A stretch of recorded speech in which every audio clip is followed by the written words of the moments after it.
Corpse. I have got to look at corpse flowers now. Can you hear me now?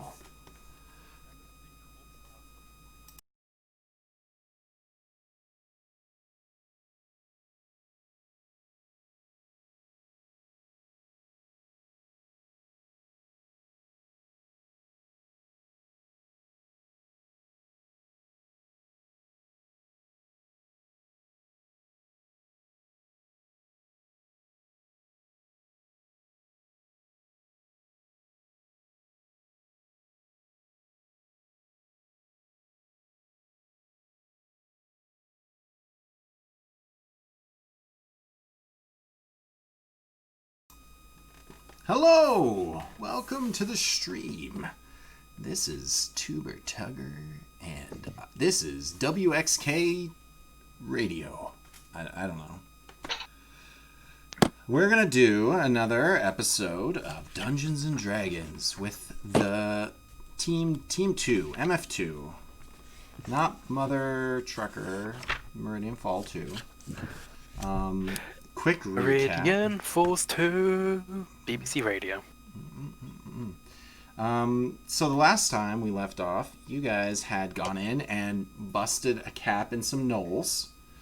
You killed some gnolls, and then you decided... Then you heard that there was another job you could do. And you were like, well, screw this, I don't want to do the gnolls anymore.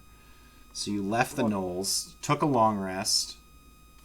Sorry. First, you went and bought a couple of magic items. Then you took a long rest. And now we'll be left in the morning the next day. And you have this potential quest that you... Job offer, if you will. That Umek, the dwarf brother, one of the brothers, had offered to you guys. And he wants you to go into the nicer half of the Underworks and rob a specific business to find a magical orrery, or like an orrery for anyone not sure. It's like a representation of the solar system type thing. It's like a mobile or whatever. It's just a cool looking item, and apparently it's magical and very powerful, and he wants it. And he offered the party 100 gold apiece and a goggles of night if they return with it. So, recap over. I will now let everyone slowly introduce themselves, starting at the top of my list with... I actually don't know. I might be forgetting character names. Whisper? I play Whisper. He's a Kenku Ranger. And as always, I am here to make sure the party doesn't get over their head. Sounds good. Next up, we have Zarek. Zarek, I'm a Dragonborn Barbarian, and I'm here to get the shinies. I hope you do. Next, we have Lars. Hello, I'm Lars, a changeling sorcerer that is planning on just stealing faces. Awesome. Don't give them back. You just keep them. And lastly, we have a Redwood. Just your regular human druid man, yes. Regular human druid. And the cats. And the cats, yes. So we got a barbarian, Don't talk druid, about the cats. sorcerer, ranger. Talk about those cats. So, you guys just finished up your long rest. You got all your spell slots and rages and all your goodies back. All your hit dice too. I already said I home rule it that you guys just get all your hit dice back every time. Which is going to start getting a little bit strong as we progress through the levels, but for now it hasn't been an issue, so I'm just going to keep doing it. It's exceptionally good for barbarians, in my opinion. Like, since both parties have a barbarian, whatever, let them do it. Let them barb. Let the barbarians barb.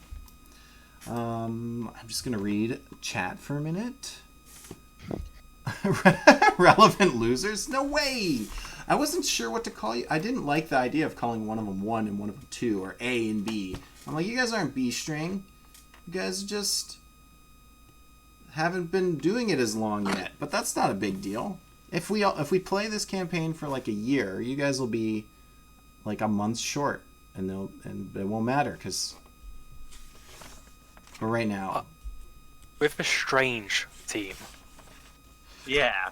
well, the thing is, I wanted to call you guys whatever team name you guys come up with, but neither squad has come up with like a name for themselves yet, so it's still kind of up in the air. So I'm going to keep calling it MF1 and MF2 until you guys have like a party name or something and be like, oh, we're called the Sanguine Crew or something, and I'll be like, okay, sweet.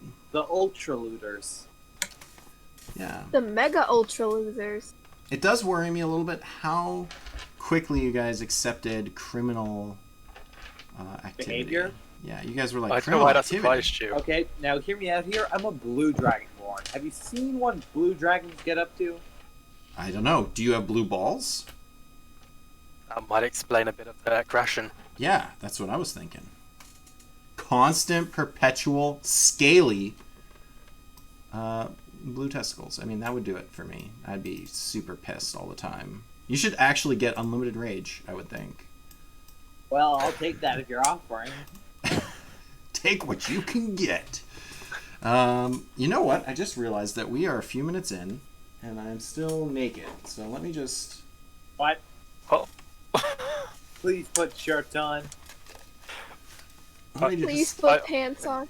If he's naked. No, I think anything he but needs to the fix silver tie. We're gonna Please die. underwear.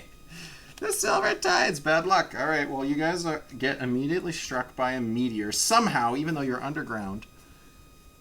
It's fine, guys. Fine. To avoid getting hit by the falling debris. You guys are like, no, silver. All right, fine, I'll change it. Jesus. What do you call a barbarian with 2 javelins of lightning javelins? I don't know. Can we call you Zeusy? Can we call you Zeus with them 2 javies? You're calling him Zeus. but It's you funny also that call him an adulterer. we got a barbarian with 2 javelins, 2 lightning javelins potentially, and then the other barbarian With lightning breath. has lightning breath. Yeah. Okay.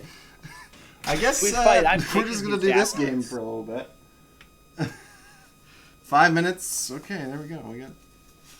So long as it's not the silver one. I got a third. I got 2 more ties actually, if we get there.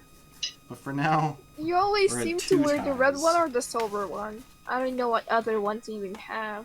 I know I don't. I usually don't wear them because they're kind of itchy. Hey, how many other ties do you have besides the silver one?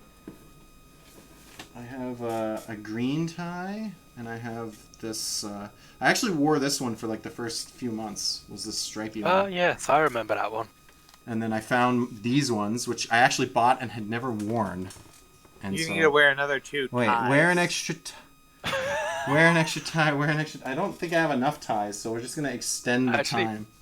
That's just enough ties, actually. It's 3 That's a more lot ties. of ties. Yeah. This that's why green I- one. This green one's a little on the itchy side, but I think if If you it's wear- there's other ties underneath it, it'll be okay. If you wear enough ties, eventually you'll Yeah, just just, evolve and turn into Cthulhu. and I still have no collar. Into tendrils. Because They'll be if you don't tie wear a girls. tie, you do it. Is this what Without a business collar. casual means? Just a t-shirt and tie? Yeah, the more ties you wear, the more business it is. There we go. 1 tie for every cult I run. There's like a Yes, red I'm one the hanging- CEO of Ty Co. There we go. Big. And then if you ask me which one's my favorite, I'll say, oof, it's a 4-way tie. God Guys, depends. I'd like to suggest that if worst case scenario, we run into the Null Cavern and hide there while we slaughter the inhabitants and eat them. You can choose to. You guys can still choose to go fight gnolls. That's definitely yeah, an option. I'm just saying we could go there if we get caught. Okay. So, more or less, this is the earliest I think we've started in a good while. I'm pretty excited to get a full 2 hours in. Or 3 hours. Yeah. Oh, I got a dab. Oh, jeez. I don't normally do the requests during... I want to say during D&D streams, but now I only do D&D streams, so I guess I have to do them. So yeah, you guys are free to wake up in the morning, and you meet up. You're in Coal Smoke Alley right now. That sounds about right. Yeah, I like to think Coal so. Smoke. Whew, it feels like I'm wearing a scarf. I don't like this at all. Yeah, it looks like you're wearing a scarf. It looks like he is a scarf. Yeah, what would you guys like to do? I propose a quick planning session before we rob the place. Yeah. Right, so what we do is we break in, we kill the man, take his form, and walk out with the orrery. Orrery? Ori. Or Magic Rorori. Sorority. Magic It was Space. like a Magic spot space for an thing. entire Yeah. magic guild. Yeah. The So magic thingy. Who knows how to hide a body so it will never be found? Who here has mold earth? Feed it to a bear. You want to eat them? Coffee. Hey, it's At least it's practical. not cannibalism. It's practical. It's fine. Oh, there you go. Okay, so Plan is Barbarian. to feed the corpse to coffee. Got it. I don't Kenku, mind. you keep watch. Do some bird squawk if you see him. Barbarian, kill the man. Murder.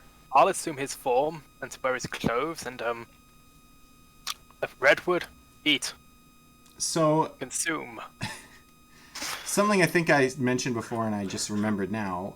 Specifically, the building belongs to a group called the Highmark Guild. The person belongs as part of this guild called the Highmark Guild. That probably doesn't mean too much to you guys, but it is a little bit of information for the MF1 people. Can we roll knowledge to see if we know what it is? Certainly. You want to be the first roll? Sure. Or do you want to suggest someone with better knowledge does the first roll? That might be a good idea. Hey, we can all roll. So what do you want me to roll? Well, I'm going to say one person can roll and one person can help. That's kind of my standing rule for group checks. With a positive intelligence check, can do it. I have a 15 intelligence. Does anyone have higher? I have this many. I'm RPing my intelligence number. Yes, I am. I am like 50% more intelligent than your average commoner. Can anyone do up that? Mm. What's the next highest on that? So we know who's helping. It's fine. It's is fine. anyone The person 60% helping, more if intelligent? you want to help, he just has advantage on the roll. It's fine. Yeah. Yeah, Now go I'll ahead. assist. Go ahead and roll. What are we rolling though? History? General intelligence. I love it. Thank you. Sometimes I ask for that and people just go, I don't know how to do that. And I'm like, okay, fine. I'll make it a check of some sort. You have advantage, so feel free to roll it again. Okay. Feel free to only roll it the one time then, I guess. Yes. What do you know about the Highmark Guild?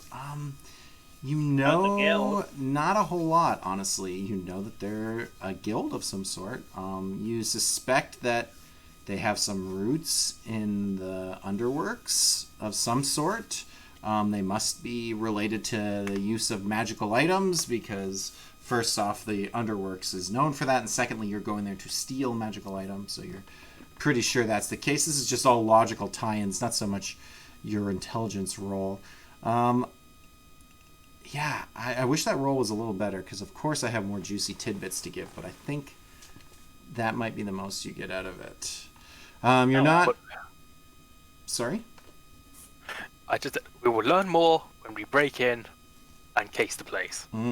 Well, you probably we need case to break the... in to rob them? You probably case the place and then break in. Yes, that's what I meant. Don't tell the criminal how to do his job. If he wants to do this blind, go for it. We're gonna break in, case the joint, come back in a week, Perfect and they'll crime. really get it. First, we're gonna go steal the news van so no one can report it. Yeah. Then we have to murder the reporters. You know, if you And just eat the kill reporters. everyone in the city, there's no one that can stop you. Although there's no one that can Very reward quickly. you.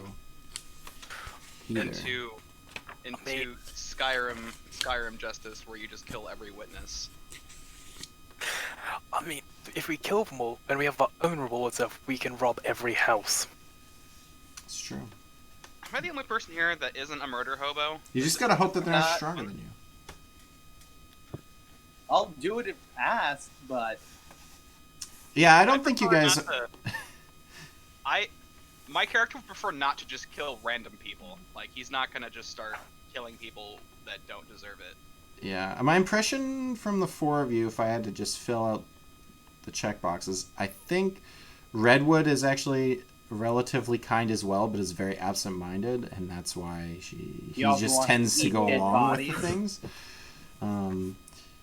Yeah, and I don't think Zarek is necessarily criminally minded. You're just very one-track minded in that you care only for... bribable You just care about the money and the gold and the glitter and and all that shimmers. and fighting. So I mean that just happens to sometimes lead you in those directions. So I think for the most part the party is At least benevolent, but some people are a little bit more easily peer pressured.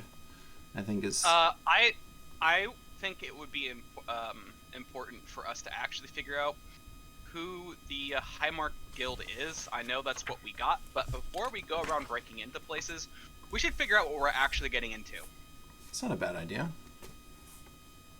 So, I think for the beginning of this day, I'm gonna go down,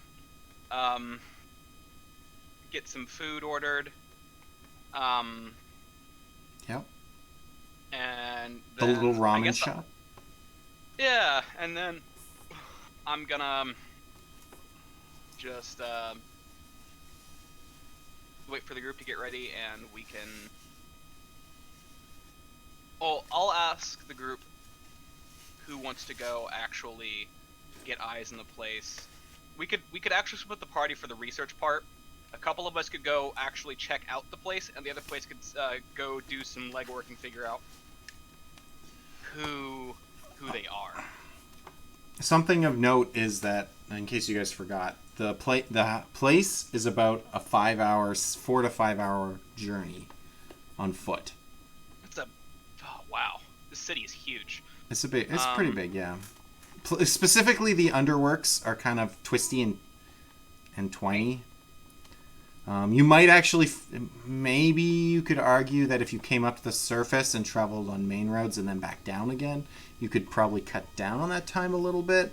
But you're not familiar with the route, so. Is there anywhere where we could actually get a map of the city and the underworks? Is there someplace where we could buy something like that? Yeah, it would definitely exist somewhere. I can't provide you with that on the spot, but you could definitely purchase it, and then I could. While I'm downstairs, getting my food, I'll write down a note for the barkeep and ask him if he knows somewhere where I could get a map of the city above it. And below. Yeah, he seems knowledgeable enough. He says that you'll probably find. It's probably going to be difficult. It will probably be easier for you to find each map in their respective areas. For example, you'll probably find a map of the city on the upper level easier, and then find a different place to sell the underworks one, than to try to find one place that sells both.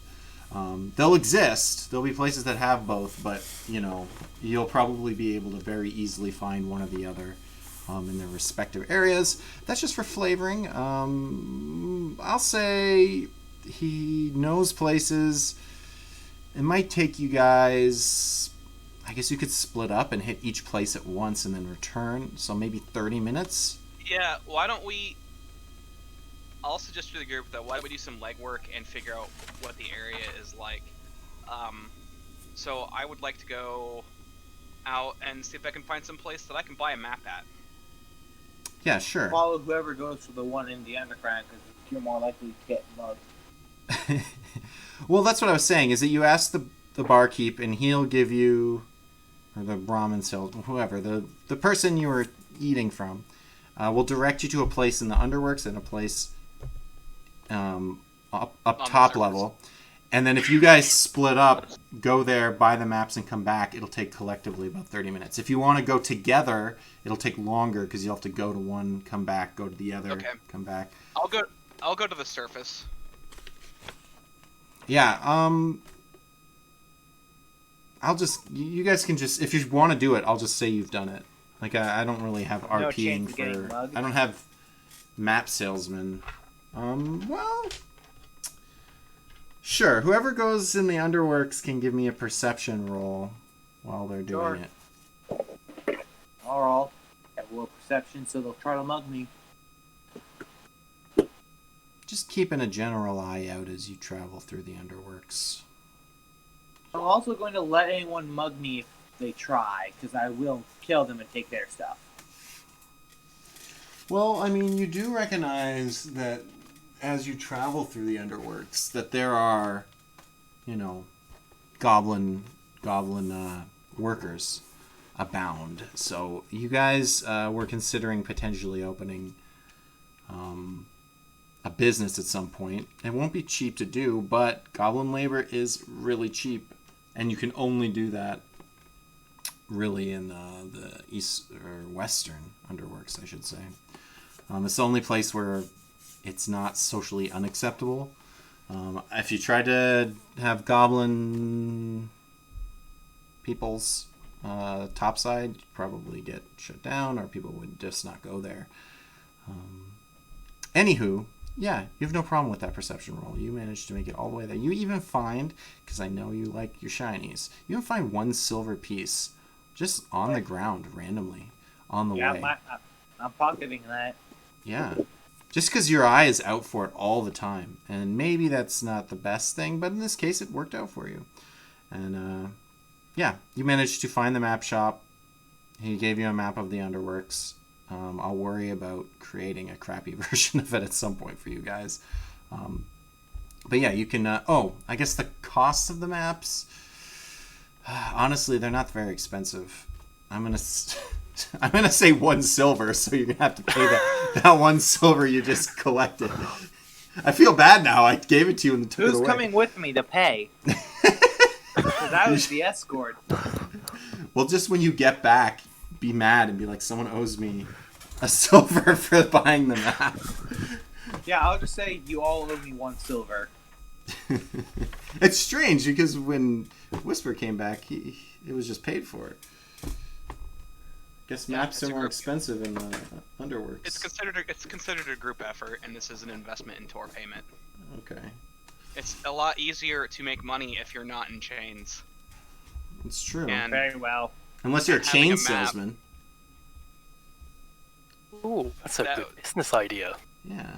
Look, I can't get out to sell these to you. That's how good they are. So good, I've been locked up for 5 years. Yeah. I don't You even can- know what they got on. I swallowed the key and it just never pooped. You can lock people in them, you can whip people with them, you can chain people through them. Honestly, they're perfect. Yeah. Make great decoration, great practical use. Buy one now, only 1 golden piece alone for chain. What'd you say? Don't forget the recreational uses. Mm-hmm. We are not held responsible for any of the injuries occurred while using these devices. And if you manage My to dragon light them on friend will fire, demonstrate. you can be a chain smoker. Chain me and I eat you. Sure. So you have your maps. You can kind of map out the general area of your target. It's in kind of a businessy area, so there are some other business in the area. But for the most part, like, the thing is, it tells you the general location, but it's not like Google Street View. You can't just like get down and be like, how many windows does the building have? How many, whatever. right, it's just top down of all the streets, right? Yeah, exactly. I have an idea. We should probably go there so I can ask some questions to get more information before I decide if the idea is valid or not. Yeah, we should check how much security the place has. And how flammable the places around it are. We don't burn it down till I said people around get in it. there. Why Around it.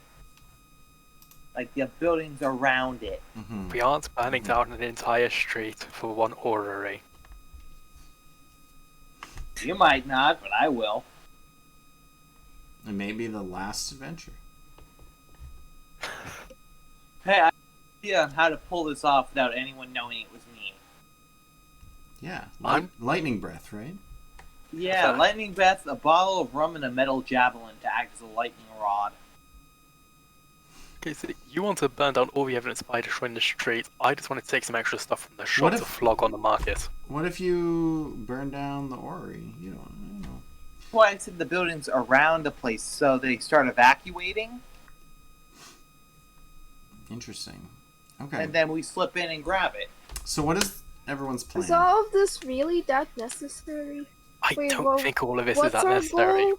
I don't even remember our goal, not gonna lie. We just want to steal a magical item, and the barbarian wants to burn down an entire row of houses. Hey, they're businesses, so they're insured. I- Second of They're in the all, Underdark. I doubt they're insured. underworks. Whoa. What's insurance? Yeah, we don't even know if insurance exists at this point. Does it? Do a quick insurance roll. So that's a Hang on, strength let me just check, roll my gold. I'll That's roll a- strength to see how strong the insurance is. That's a D529. So the insurance is pretty strong. Well then, you do know that some businesses would be insured. You know that insurance in the Underworks specifically costs quite a bit more because Obviously. it's Because of underground. it's like a That's more barbarian. prone to accident and But you it's know. some pretty strong insurance. According to yes. 22. I feel like you've heard the Sure. word insurance, but you aren't entirely sure what it means. Okay. I don't know if you My can. guy If thinks you that's- I don't know if the barbarian's strength has any bearing on the insurance quality I know. of the business, but I We'll think go it's with just it. how much he breaks their fingers when they disagree with his insurance claim.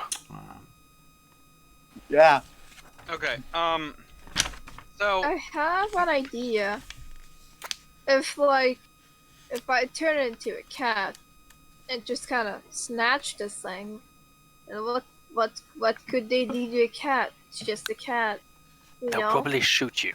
well, keep in Quibbles. mind. Quibbles, Not guys. if I run fast enough. Keep in mind that they are versed in The magical arcane? knowledge. Yeah, they're And how aware of large? well, this big. if we have a map,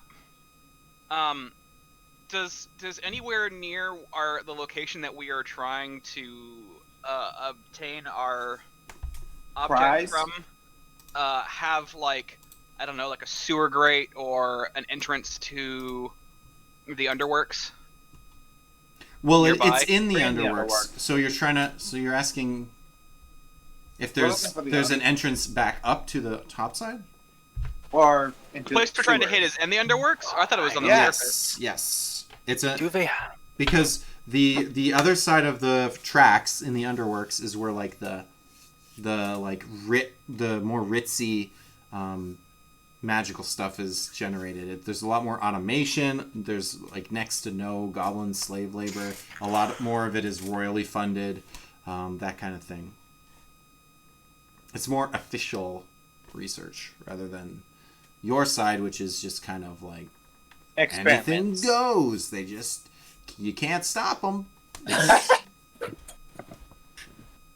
Apparently, you got no caves. So So they get the live subjects from. there would be the subway-esque entrance to go up and down within a few blocks of the business. Now that you have the maps, you can do the route I was talking about, where you can instead of going through the underworks, you can pop up, do some regular street walking, and then go back down again. And if you do that, it's going to cut like an hour out of your journey. So in all honesty, getting the maps net you time in the long run. And then you'll be able to travel places much more easily now that you have those maps. Suggest to the group that we could rent a carriage up top and use it to get into the Knoll Caves and disappear in there for a while. I think the plan is, but they don't see our face, so we don't need to do that. I'm planning contingencies. We are not. Going in front of everyone and burning down a row of houses, that is not good for business. It's not good for your business. Or yours. They will arrest you and they will take all of your shinies. They touch my shinies, they die.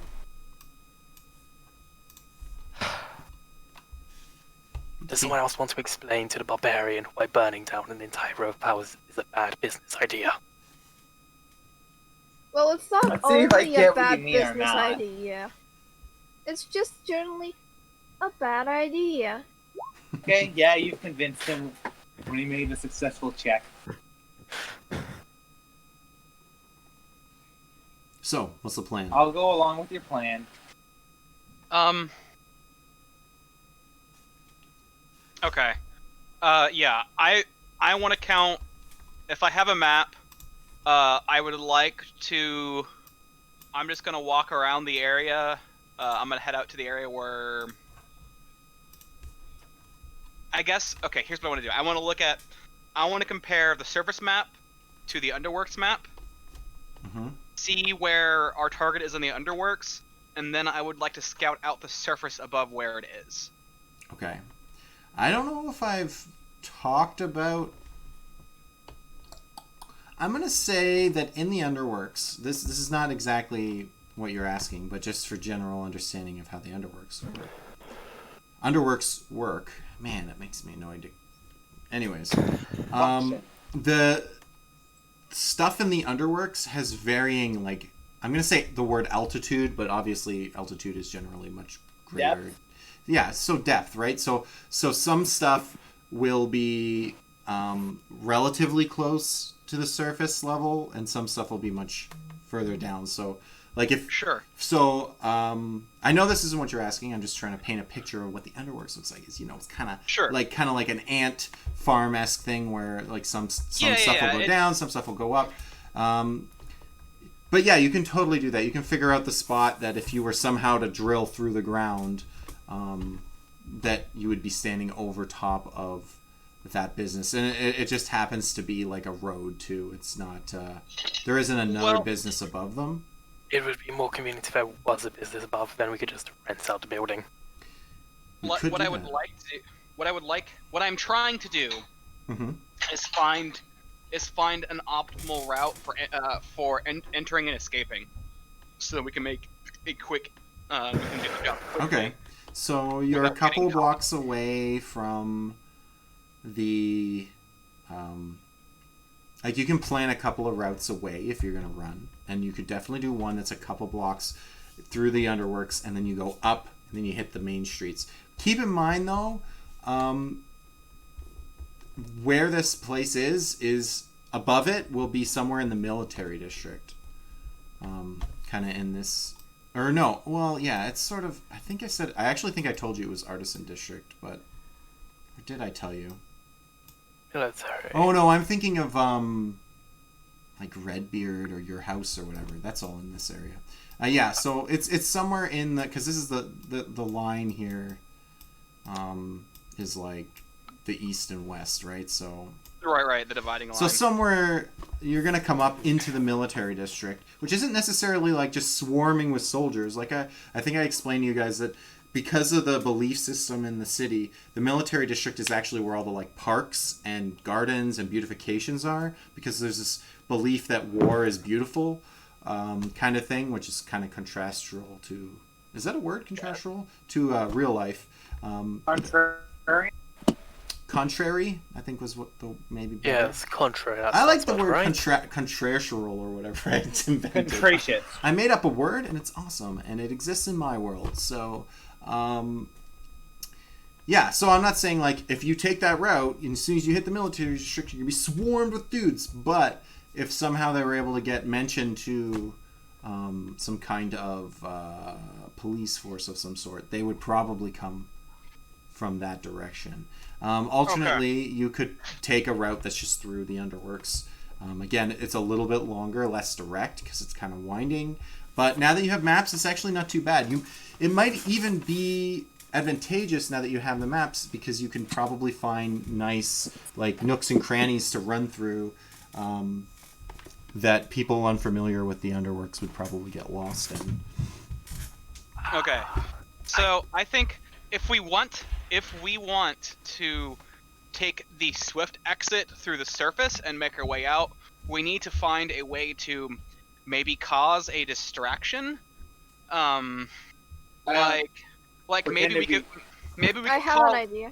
we could call in a threat to the opposite side of the district, so Hear that me they're out. all busy looking at that. I could just start a massive brawl in the street while drunk. Well, that would get you arrested. Yes. And Yeah, possibly that's what dead. is known. We are arrested for a few days while you guys make it away clear. There is an easier way we could cause not a distraction, but simply walk through and do what we want, walk where we want. You said there's a police force. What if we enlist in the police force? We have a badge, we can go wherever the hell we want. That's how we case out places. That's how we find where we want to go. I mean, we could just do that. We could just get some disguises to look like that. But if we get caught and we don't have the right answers, like for example, I'm not gonna be able to join the police force. How in the world would a Kenku who can't normally speak? I'm not even sure how you've been doing this RP so far, but that's okay. You've been writing things down and people are figuring it out. It's okay. I'm just gonna say I'm not joining the police force. I'm too distinctive. You are Just- very distinctive. As a quick note, I do know Pass Without Trace. I mean, that'll help us. That'll If help that's us. useful. That would be Oh. perfect. Another idea. Since how long have we been in the city? How long have I been in the city at this point? Before I met the people I'm now working with. Yeah, all of you. Okay, so the heist was 2 weeks ago, plus a day, because you guys have spent a day in our sessions so far. Yeah, I don't know. I'm gonna say probably not that long, maybe like a month or so. Whereas everybody else has probably got a couple of months at least, or are from Ironfell itself, which would mean years or longer. That's really up to them if they want a backstory like that. But since you told me you came in on a boat and you kind of met these guys later, I'll say about a month you're familiar. Okay, fine. All I want to know is what have I seen generally, like, from the guard? Like, do they tend to respond to issues quickly? Are they predominantly human? Are they all human? Are they exclusively human? They're not exclusively human, no, but they are efficient. Since we're in a very militarized city, they're efficient, but the city's large, and that's why criminal elements still exist in the far ends. So Sure. I mean, it's impossible to respond to everything all the time. yeah, they don't even really care too much about the slums or that area. That's what they just kind of do they protect their own stuff. But you are kind of going into their turf, so the response there would be relatively swift, you imagine. There may even be possibly people like military personnel in the underworks in those areas. There's none. There's zero on your side of the track, on the side of the tracks you guys are in right now. But on the other side, there might be some in the underworks. They don't normally travel into the underworks a whole lot, but I mean it's cool to go down there, and there's stuff down there that they might be like off duty or like coming up with an excuse to go down there just so that they can grab something. Alternatively, then could you maybe. advertise it? Go ahead. Sorry. Well, maybe we could come down through the military district and then maybe escape through the underworks and come back up into the slums and lose them there. That's true too. You can come up whenever you want, really, more or less. Every like, few blocks or 5 or 6 blocks, there should be one of those like entrances to come back up. So I think the point that we could also break the party apart to reduce the number of pursuers. I'm just saying. I mean, I could always just slip into the shadows and change. They'd never identify me. Yeah, I So figure if I take the loot, hide, just change, and I can walk back to our base calmly while you lose the rest. Yeah, that was the plan I was suggesting. I would then, I don't know, hop up on the rooftops to try and draw some of the more acrobatics away. Yeah, why don't we go ahead and, travel there. Well, I would like to go down to the Underworks. We have a map, but I would like to see what the route actually looks like, how it's populated, the kind of guard presence that may or may not be down there. If there's not necessarily a guard presence, they could have some protection from like crime syndicates. You know, they could have unofficial protection. It's possible. They could have. So- They could just. Quick question: are there like any stores around us that would sell masks? Well, you could definitely purchase new masks, but those that were in the heist got to keep their masquerade ball masks. I feel like, yeah. I try I to just just say wear a that's an mask extra layer of 24/7. I have a cowl that's a deep cowl, so I generally keep myself hidden that way. Unless it's up, you can't even really see my face. As soon as you're in the Well, darkness, poof. I'm pretty sure a blue dragonborn with a fancy hat's a bit distinctive. Oh yeah, you have a fancy hat with a big feather. I forgot about that. Yeah, so I'm gonna take that off the heist, and I don't know, slap on a large, oversized robe and a mask. Too many chickens, says chat. Not Okay, enough so so you're not going there. You're going near there and then casing the area nearby. Is that kind of the idea? Yeah, I want to know what Okay. the streets are like, what our exits gonna be like. I want to case our route. So while I'm casing the route, other people can case the actual Sure. building, get a count of entrances and exits, or we might be able to possibly come out at. So everyone's That okay way. with going there?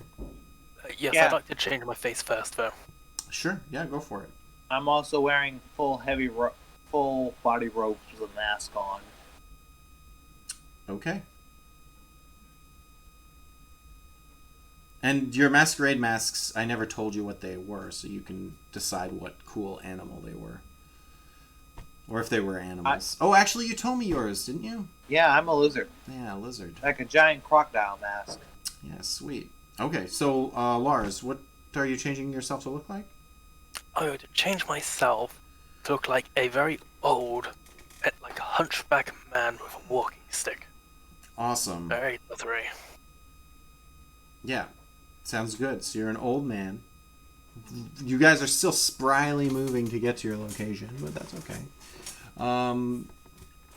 So I'm going to move you guys there. I'm going to say you guys took another 4 hours or so, and you traveled there. You went up through the most efficient pathways over the... it's a nice sunny day out. You got up there, and you were like, oh, the sun. That's nice. I missed that. You traveled for a while on the busy street on that main, I believe I called it the Crowns Road. I'll have to double check. That main road the main thoroughfare is the fastest way to move at all in this city. Once you get on that thing, it's just such a straight shot to all the major veins that it definitely saves some time coming up to that, traveling, and then coming back down again. As you get relatively close to the location, your Kenku friend is going to kind of split off to gather information about the route. While he's doing that, and we'll worry about the role involved for that in a little bit, I'll let the other three of you move to the business itself. So you're back down into the underworks. You notice quite a bit of a distinct difference between the east and west side now that you're back on this side of the underworks, or not back in. It's for the first time for some of you. Yeah, instead of seeing a lot of like goblins working to get things done, or even like shady deals in the street, things seem a lot cleaner, crisper. You see like pistons moving with like magical energy to like power buildings and other things. There's a lot less torchlight and lamplight, and there's more just like lit up with almost like magical energy.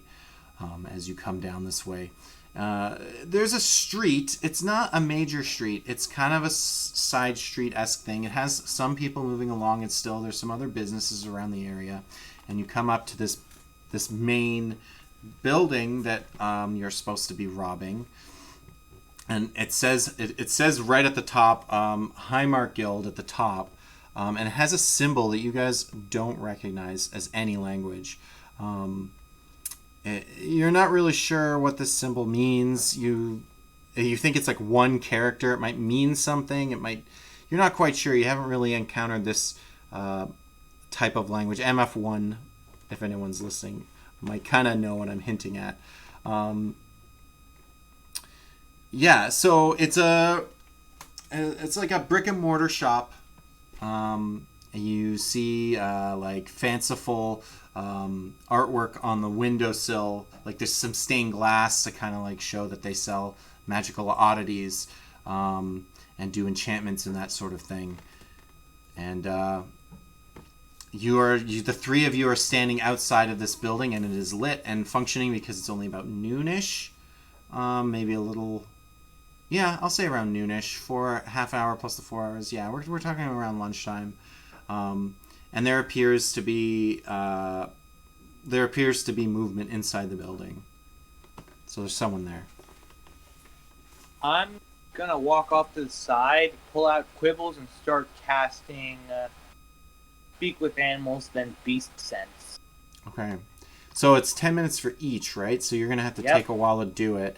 You try to find a spot that's a little, out of the way.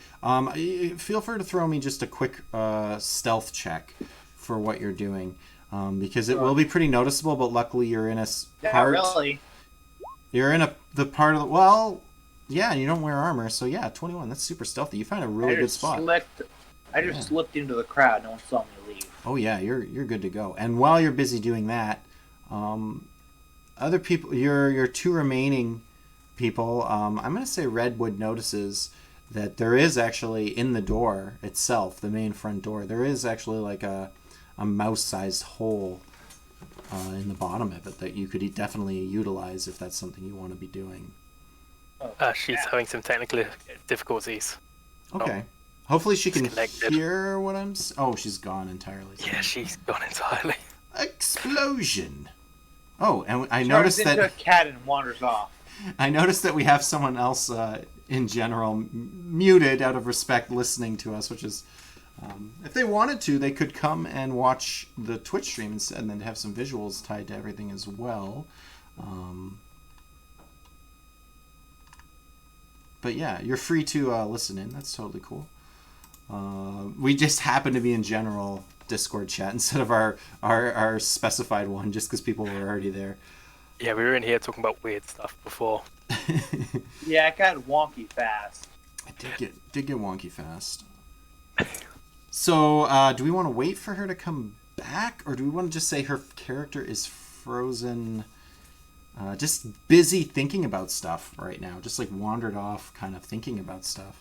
That leaves just our old man in front of the door. Yes, I'll just walk in and start looking around, like I'm about to buy something, just Awesome, yeah. So when you push open the door, it makes the, there's like a bell. It goes ding ding, like your shop general bell sound, so that someone can be aware of that you're there. And you see, as you enter the building, you see assorted oddities, and on the left side, there's like shelves, and there's like different... you're having trouble recognizing some of it. You're like, oh, that's weird. Some of it looks like they might be weapons or armor. Some of it looks like it's just cool items. Some of it look mundane, but then you're wondering if maybe that coffee mug is more than a coffee mug. And then on the other side, you notice that there are some like books, as well as some like apparatuses, like general like maybe potion making stuff, or just a bubbling cauldron is over there, and it's bubbling a little bit. It doesn't look like it's filled right to the brim, but it's effervescing a little bit, you notice. And you notice that there's the one person running the shop. It's a woman. It's a human woman, if that matters. And she's busy like sweeping and doing some like general work around the area, and she hears the bell, and she puts her broom aside, and she turns around and says, "Hello, welcome." What is that? Can you say that a bit louder? I'm a little deaf. Is that what you're here for? What? Do you need help with your hearing? Yes, that's very good, very good, very good. Who are you? She stops and she looks at you for a second with an inquisitive eye. She says, "Hi, my name..." Actually, oh, I know her name, actually. "My name is Tallow Galeside, and I am happy to help you. Do you need magical assistance of some kind?" Yes, I got bloody hair half the time. "I could definitely help you with something like that. And are you looking for a remedy? Are you looking for temporary fix? What are you thinking?" I'm looking to get my bloody hair fixed. I forgot about that. "I might be able to work with you on that." She goes to her, she goes to the side with the, like, potions and whatnot. And she has a book open and she's looking at it as if for some reason she was already flipped to the page related to what you're talking about. And she comes back and she says, "Do you mind if I have a piece of your hair? It would help me along." Piece of my hair? Why do you want a piece of my hair for? "Oh, magic works in mysterious ways. I assure you, it's part of my service." Right. Finished casting my spells by now? I don't know if it's been 20 minutes yet. I'm secretly hoping that Redwood will return, but I'll cut soon to... No, I'm just trying to give Lazarus an out by causing some chaos in there with a rat. Well, I mean, he's not trapped. If he wanted to leave, I'm sure he could. Just take my hair. Take my hair. Okay, she takes a piece. I'm guessing you pluck a piece of hair and hand it to her, and she takes it. Excellent, excellent. And she goes back and she's looking at things, and she's, she sprinkles a little like dust into the cauldron, and a bit of smoke comes up from it. And she goes, She goes to the shelf. She picks a book out after fingering a couple. She takes one out. She cracks it open, flips a couple pages, looks at it for a second. Snaps the book shut, puts it back on the shelf, comes back to you and says, "I have a feeling that you're after something more. Is that true?" Why are you saying more? I don't mean to... Is there a reason that you're trying to disguise yourself? I'll just glare at her. Well, I'm sorry. I don't mean to intrude. You have your reasons, I'm certain. I'm just wondering if we could get down to the true reason that you're here. Maybe I can help you much easier. I need my bloody hair effects, woman. That is all. I have a feeling your hearing is just fine, my friend. I guess we'll see what... Did Whisper... Oh, hang on. Okay, sorry, yeah, go ahead. Just that deception. Yeah, go for it. Sure, because I have advantage on this. You are very deceptive. How much was that? That's pretty good. 1? Yeah. Wonderful. You're just trying to convince her that you need hearing help? Yes. Okay. Yes. Okay. 4. Also, Whisper, if you can roll me perception. Or investigation. Sorry, you're investigating.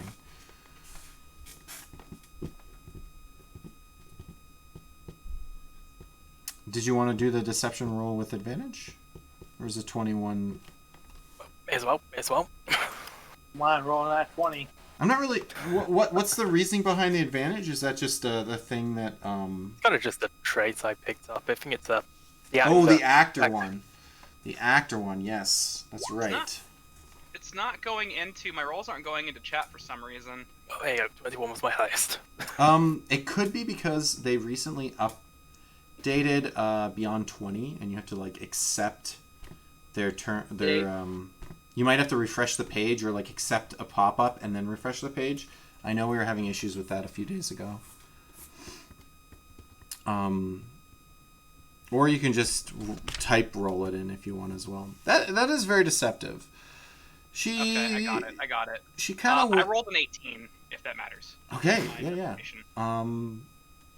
So she kind of looks at you, and then as she's staring at you quietly, thinking for a second, we'll figure out what our friend Whisper has discovered. What exactly were you you wanted to know about, like, patrols and what kind of military presence would be in the area?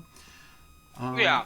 All right. Well, right now, it looks pretty free and clear about a block away. You noticed two soldiers, probably off duty, a few streets down.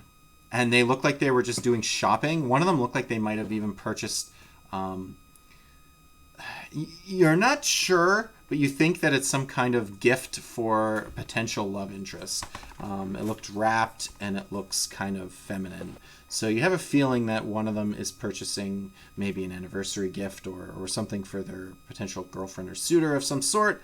I guess they're the suitor, but words aside, you did see two of them. They didn't look like they were like inspecting businesses or anything. They were just shopping nearby. And I'm sorry? What about, like, just the people that are down here? Like, is it very populated down here? Is it it's not too busy. There's some people. There are people walking in the area, even by the business that you guys are at. You haven't seen anybody go in and out of that business other than our old man in the last little bit. But yeah, other than those two soldiers you saw, it's basically no military presence down for a good few blocks. Like, you're going to be pretty much safe for, you estimate it's going to take them 10 minutes or more, other than the two that you know are nearby, to arrive down the military district. Even coming in at like a dash, it would take them some time. The people there, if you're talking population-wise, race-wise, I forget the exact stuff I told you. I believe that it's more human dwarf on this side of the tracks, whereas it's more dwarf, gnome, dragonborn on the other side of the tracks. So over here, we're seeing a lot more human, a lot of dwarf. There's the occasional, the other races are sparsely represented in some of the customers and such. Because, it's not like they stop you at the gate and say, no, you're the wrong race, you're not allowed, or there's no classism. So people go around to shop or to visit throughout the town or throughout the city. So some of the passerbys you notice of different varying races. You even see like a halfling or two. Actually, you find that when you are up in the military district, which you came up there to look a little bit, you actually see there's quite a few more halflings than you've seen anywhere else in the city. And that may be because the halflings are, for the most part, responsible for all the beautifications, the parks and stuff. Generally, not everyone, but a lot of them, that's what halflings tend to want to be doing. So a large number of the halfling population tends to live in the military districts, doing the gardening and whatnot. Sure. Okay. I may have given you more information than you really wanted. That's all totally fine. I want to know what we're running into, more or less. It looks like no one's expecting you to rob anywhere, that's for sure. You seem relatively safe. Not safe enough to burn down an entire block, but we'll see what happens. Please. I don't plan on burning down an entire block. Yeah, I just wanted to mention that. Me not to. It's needlessly destructive. It was just a statement of something that could have been done that the situation called for. It still might. Hello. Okay. So I'm going to say that 20-ish minutes have gone by. Tallow has been just kind of staring down our older man friend. Redwood is still just off in our own world, and you have Squibbles and Whisper. You can kind of rejoin the group if you want. Yeah. I'm gonna have. I'll make my way back to the building. And is this like, since it's in the Underworks, is this building like built into like a rock wall, or is it like a standalone building? It's standalone, but I mean there are businesses on either side of it, so I'm gonna say shared walls, so there's no alleyway necessarily between them for the businesses on the right and the left. But as far as what behind the buildings, you think you might be able to get back there. You suspect that there will be either another business facing the other way onto another street, or possibly that this business goes all the way back and it just like the back end of it is just kind of open into the street. It's possible it has a back entrance. You're not sure. You'd have to go back there and look. And I guess, in all fairness, you probably would have checked this out. So maybe I should tell you. Let me just think about this. With a die roll, because DMs do things with die rolls. There looks to be another business on the other side, on the other road. Okay. But it doesn't look to be like anyone's going in that business. So you're starting to question, you sort of get this inkling that like, is there more to this? But then you think, nah, I'm being crazy. It's just another business. And then you go back to meet with everybody else. When I was looking around the alleys and stuff that are around this, did I see any like empty crates, like wooden? Yeah, you probably would have. I would say that any of them still have lids? the alleyway that your friend Zurich ducked into, that he managed to find, has a few crates. They were probably supplies for the nearby business. What are you asking? You want a wooden top? Yeah, basically, I'm looking for an empty crate that could be closed. Okay, so there are a couple of crates over here, but you think they belong to the business beside it. You That's fine. go to try to move them and they seem heavy. You suspect there's some stuff in them. You'd have to pry it open to know exactly what's in there. Okay, so there's still, they haven't been opened. They're not like discarded crates or anything like that. No. Okay, that answers my question. Okay. And Squibbles is all officially under your control, and you can see out his eyes and whatnot. Quibbles, sorry. Quibbles. Slip into that hole in the door that you mentioned earlier, and so are there any ledges that he could jump up onto? Because I know there's the windows coming out the front. They would have some kind of like ledge or windowsill on them. Then there's the left and right side of the building had like shelving on the left, and the right had like a bookshelf, and then the like workstation. So I mean, there's places to go. I'm not sure. Workstation. Yeah, sorry. Where like the apparatuses are, the cauldron, the potion-y stuff that she went to look at, that she was working at. So it's kind of, I called it a workstation. Glass objects lying about on those shelves? I mean, so the workstation area will have some empty vials and jars and stuff that she would work with for potion making or what have you. And then the random oddities. Maybe if you did a little investigating, yeah, you could probably find something glasswork there. I'm just looking for something fragile that Quibbles can knock over to distract her. Does he have any kind of stealth? I mean, it's probably just general dex at this point. I mean, no one can really tell because it is just a mouse doing what I asked. True. But people would see. There's always potential for someone to see a mouse. Well, no one would be able to trace it to me with a 21 stealth check to hide and do this.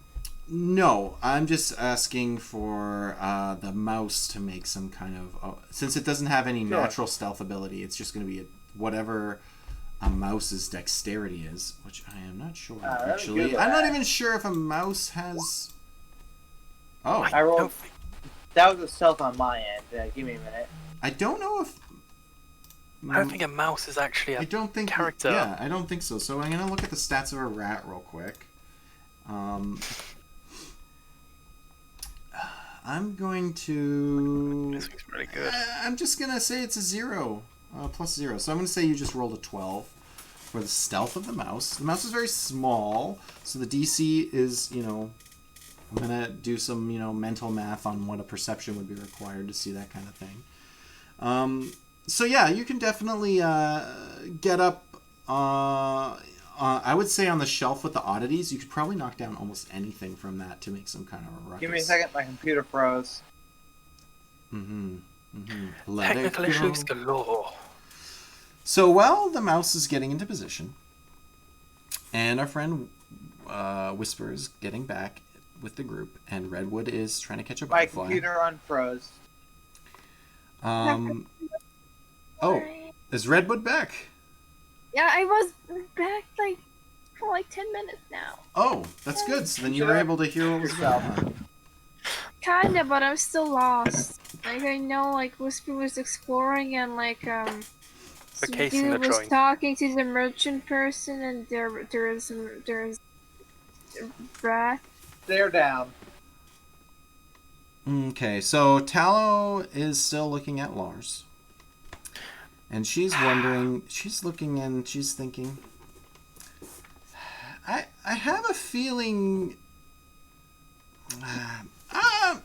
I'll leave you for a second. And she goes back to continue working at her station.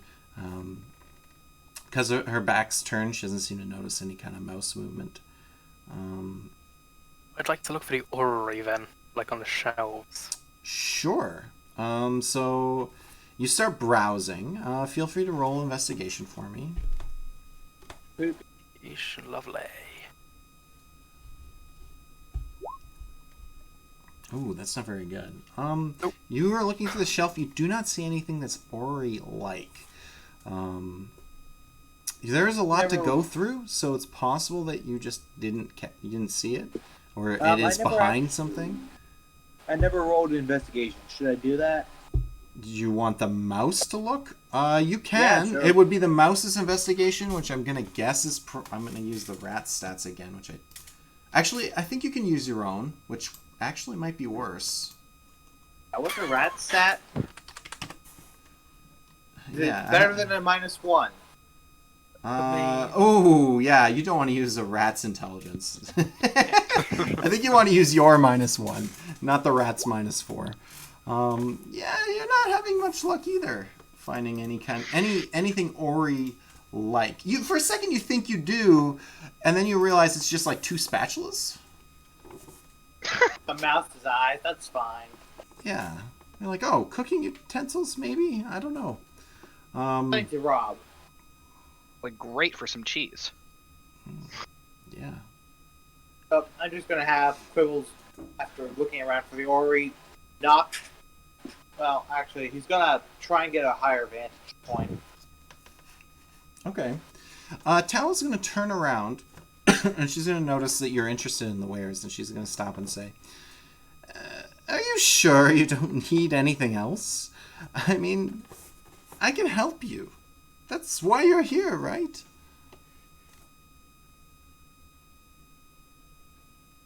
And Lars... Do you know anything about the stars? Sorry, the stars. The stars.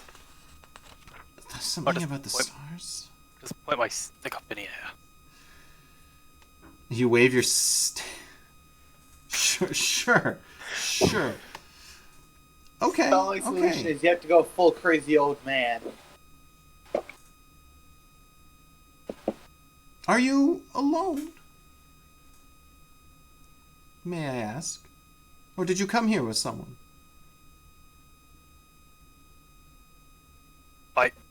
I look around, I'm looking for someone. What do you mean, someone? Where's someone? I'm just wondering if you came all this way by yourself. Just for your hearing. I'm no doctor, but I can try to do my best. I just have a feeling, an inkling, that something isn't what it seems. And I think just coming up and being honest with me will be the best policy here.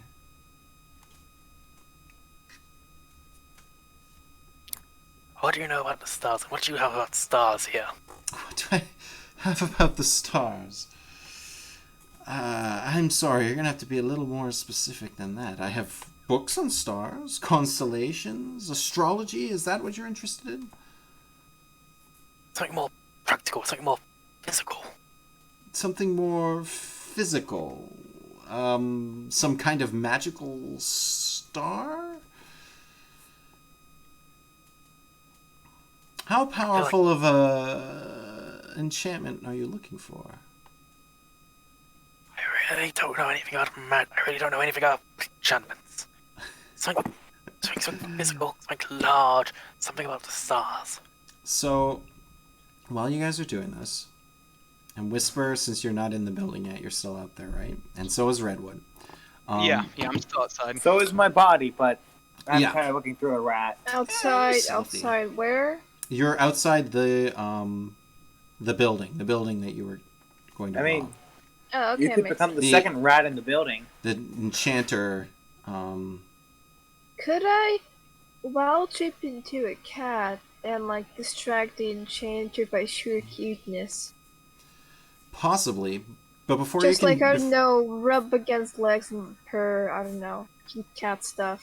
Okay. Just remember, she knows magic and might recognize you. before wild shape. you're It's able a to risk I'm willing to take.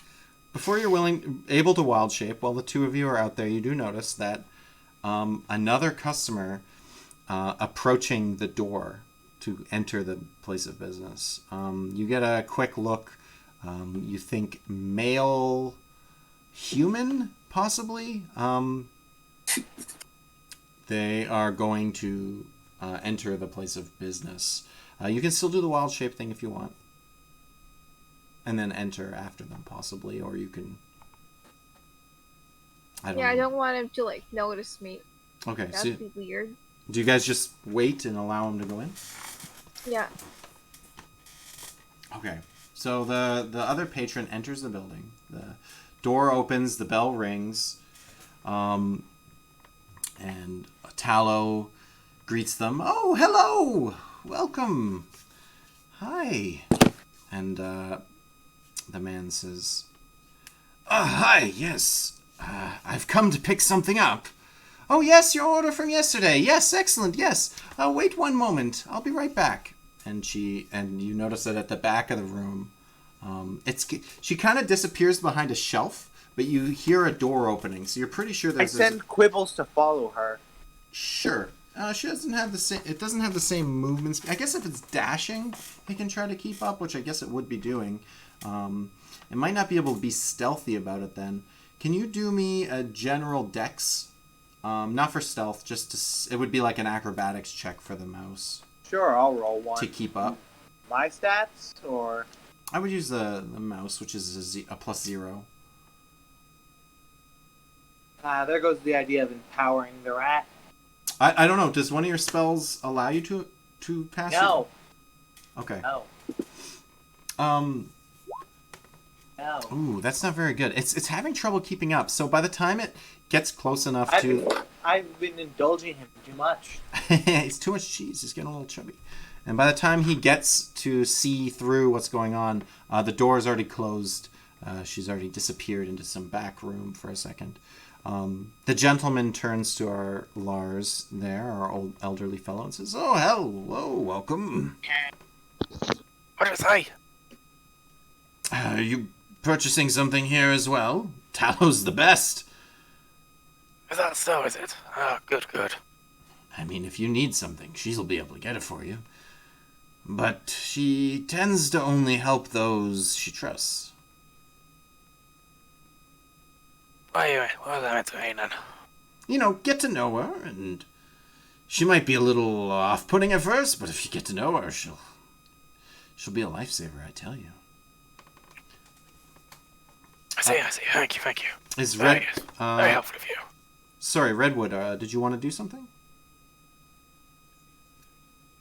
Outside? become a cat? Oh, alright, I want to turn it to cat. You want to do the cat thing? Excellent. So I'm going to say you back off to where Zarek is for a second. Do your cat shape shift. And then bolt across the street and enter through the door. So again, the bell rings. Ding, ding.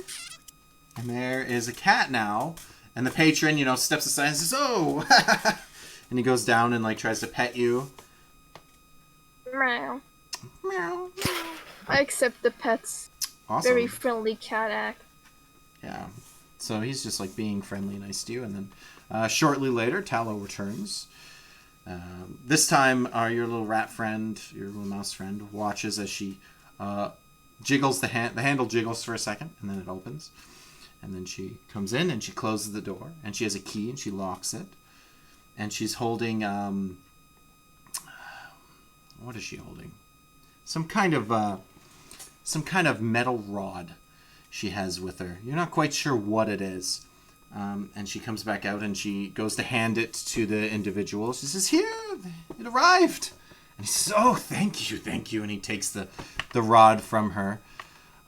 "Yes, payment's already covered." Yes, of course. Don't worry about it. "Thank you. Please come again sometime."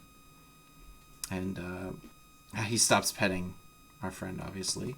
And he goes to leave, and Tallow notices the cat as well. "Oh, hello, welcome. Oh, we're filling up today." Yes, of course. When she exited the back door, could I have had Quibbles dart inside since he was waiting by the door?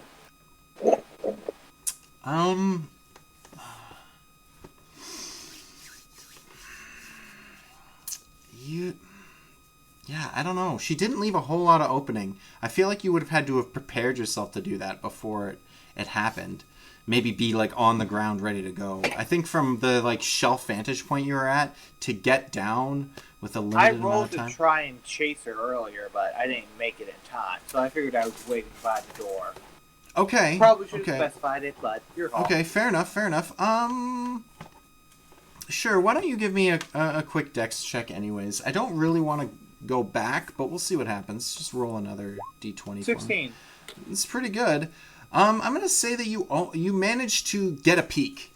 You get up there and you get to see, but she's already standing in the way. You go to get in, but her foot is there and she's locking the door, and you got to see, and I don't think mice have dark vision, and it's dark in there. Your dragon mind thinks you saw something shiny in there. You're like, "Whoa." For a second, you're stunned by it, and because of that, you didn't get a good glimpse of everything that was back there. But clearly, something is some dark back room of some sort. Yeah, I'm going to say just because you hadn't prepared to do it. I do have dark vision as a rat of 30 feet. Okay.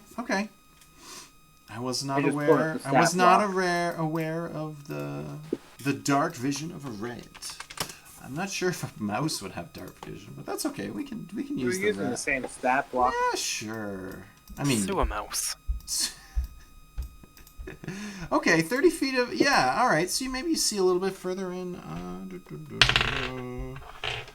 You see similar stuff to what may have been already out on that shelf. You don't get a good look at stuff.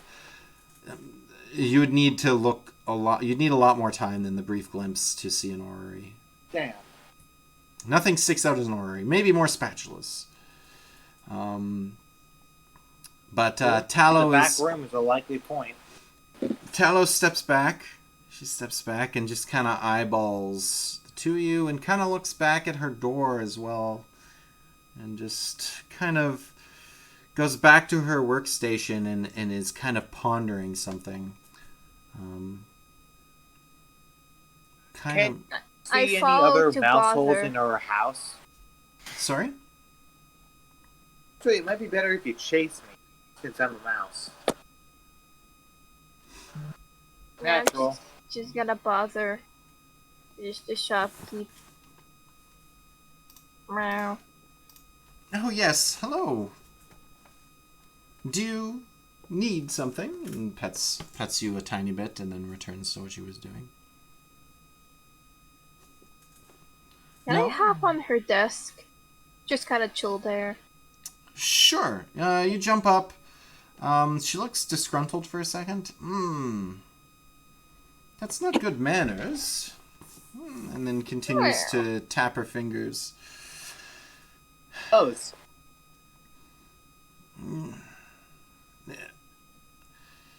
Upon her saying that, I have Quibbles leave the area and return to me. Okay. So it runs across the floor or across the area, not really a big deal. Out the door. And returns to Zarek across the street. Almost gets squashed by someone walking down the road. But manages to duck and dodge and get out of the way before returning to his controller's enslaver master. What if he I am his food source. That would have been so sad. Squibble's pancake. So I just pull him up, rub his little head, and put him in a pocket. Muttering to him, I'll give you some food later.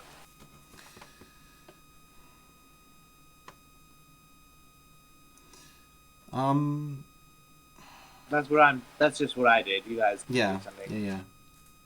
Just gonna continue annoying the lady. I don't know, playing with her hands or something, pawing at him.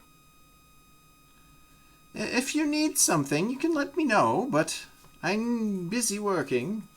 I say that to both of you, she says loudly to the room. Yes, Cats don't care about work. Wow. No, it's...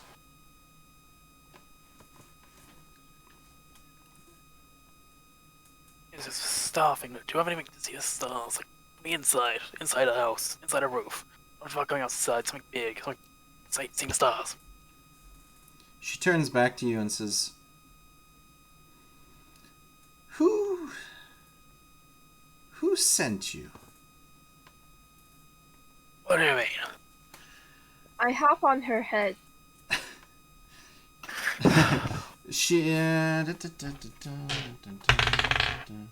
She definitely gets out of the way, and you land on the floor beside her, and she sidesteps and says, "Okay." While That's this enough. is happening, I'm gonna walk into the door, I'm gonna walk into the shop, Okay, interrupting all of this. excellent. Oh, bloody hell, no, it's a party. You come in. Now the what door. you're thinking? The doorbell rings again as you enter the shop. Ding ding, and she looks at you guys. All I'm right, just gonna it's clear now. I'm actually just gonna interrupt this and just ask. I heard you do enchantments on weaponry. Yes, of Just course. completely Is a that... non sequitur. Yes, of course, my Dragonborn. Or, sorry, you're wearing a mask, so I guess you wouldn't initially know that you're a Dragonborn. You're wearing a mask and a cloak. You're disguised in some fashion for some Good reason. point. I'll possibly the mask, I guess. Okay, If okay. I'm doing this plan. Awesome. I didn't want to jump to conclusions if that's what you wanted to be. Yeah, good point. But no, Thank if you you very then much. she notices you're Dragon. Well, okay, my Dragonborn friend, is that truly what you're all in Yes. here for? I'm in here for an enchanted weapon. I can't speak for anyone else here. She wrings her hands a little bit out of nervousness and says, Is something wrong? I don't have a problem with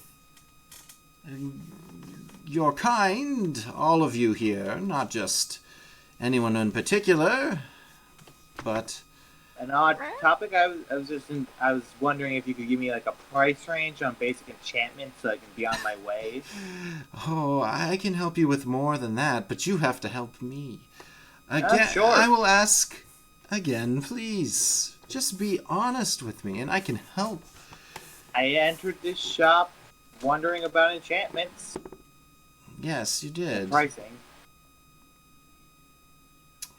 She's gonna back up a bit more, and she's gonna push herself almost to the point where she's hiding behind that shelving that we were talking about before. And she's gonna look at you guys and say, I'm gonna say I can see you're nervous. I'll just come back at a different time and leave. No, you're all here already. Is this it? Only 3? I'm just I'll looking just confused follow as her she and says keep that. bowing. She stares at the cat. I'm feeling rather uncomfortable. I'd prefer you to leave, please. I just shrug and walk out the door if that's the case. I say She aloud. was speaking to the cat, but if you want to as well, that's fine. I don't know. If you're speaking to the cat, I'm just going to walk off to the side and start staring at the stuff. I'm I ignoring the plop weirdness down unless asked on my otherwise. back because trying to look cute. This isn't the first time I've had those people sending people to come and take things from me. Which people? You know Just a the cat, type. man. I To the guess side. I can guess the type, but which people in particular? Sorry, I'm forgetting. The name is How what did how what long did have I they been call in them? there? What did I call them? I would say a while now. I would say at least 20 minutes because that's how long it took the mouse to prepare. Okay. But I'm trying to remember the name of the what were they called? The Night Brigade. Yes, that's the name comes to her as well as it coming to the DM. The Night Brigade, is it? And why do they want to rob you then? Well, if you told me who, I could tell you why you don't want to help them. Was the it? guy's looking confused because he legitimately has no idea what's happening. He throws a couple of names. She says a couple of names you don't recognize. She starts listing names. She says a name that sounds oddly Dragonborn. Another name, she mentions something colorful. It almost sounded like Redbeard for a second, but it wasn't Redbeard. You hear her say Umek in the list of names. Was it Umek? Was it? That sounds familiar.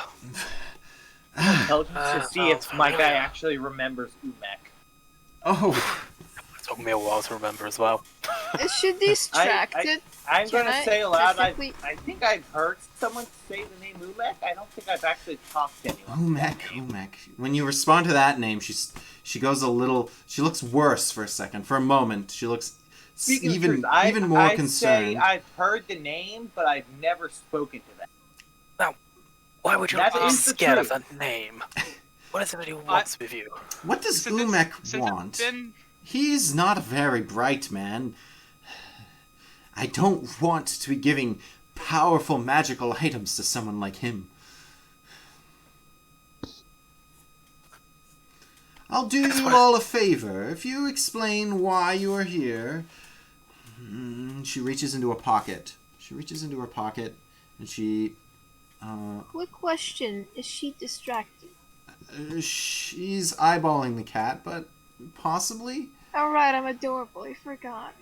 You Yeah. could roll your choice of perception or insight to guess if she's paying attention to you. Why not? It'd be nice to roll some dice at least once. Can I head in at this point since it's been a Damn. long time? Yeah, oh for sure, definitely. I didn't mean to split you. I just assumed that you would tell me when you wanted to enter the building. Oh yeah, no. I've just been trying to find An opening? an opening in the dialogue. Certainly. So you enter as well. Now we have a dragonborn, a kenku, an old man, and a cat. And the door rings again, and you come, and she says, I had a feeling there was one more. And she pulls out from her pocket a coin. It doesn't look like it's the regular currency that you're used to seeing. But she pulls this coin out, and she says, I will give you guys this coin if you can tell me what Umek wants, and then maybe we can come up with a plan that everyone wins, and we Okay. don't destroy the entire city. What is this coin? I'm I'm going to when she speaks, when she greets me as I come in, I'm going to mimic exactly what she said back, and it's going to be in her voice. I'm glad some of you have a sense of humor. I was beginning to worry. What with all the trickery? Can I try snatching the coin somehow? Sure. cat I'm guessing paw. the cat form doesn't have sleight of hand, but I think you can make a general dexterity sleight of hand. So it'd be whatever either the cat's dexterity or your own dexterity. I'd like to make a roll to intercept the cat. Intercept the cat? Intercept the cat. Sure. Yeah. Feel free. You can cat? do sleight of hand or acrobatics is the one to intercept her. Well, she is. Redwood has to do a straight dex. The cat's dexterity is +2. Excellent. Well, mine is just 1, so I guess we'll just roll. +2 sounds good. Oh, damn. Yeah, you go to grab the cat noticeably, and the cat manages to jump out. And, yes, that's a good enough roll that you manage to even get it out of the hands of Tallow.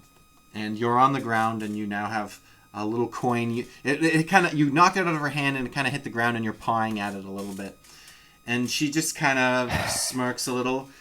I was going to give it to you. Anyways, the coin is lucky, I should say.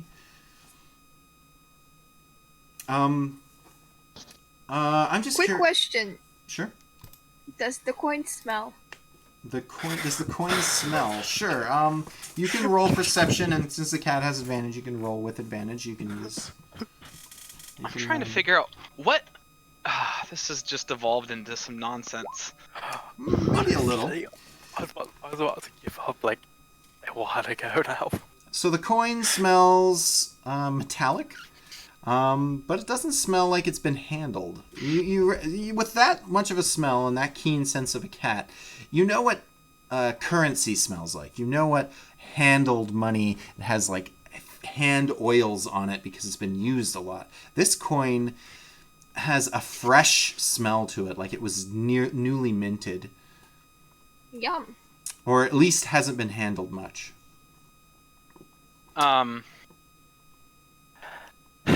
Okay. So, Umek. is she? Sure. Sorry. Go ahead.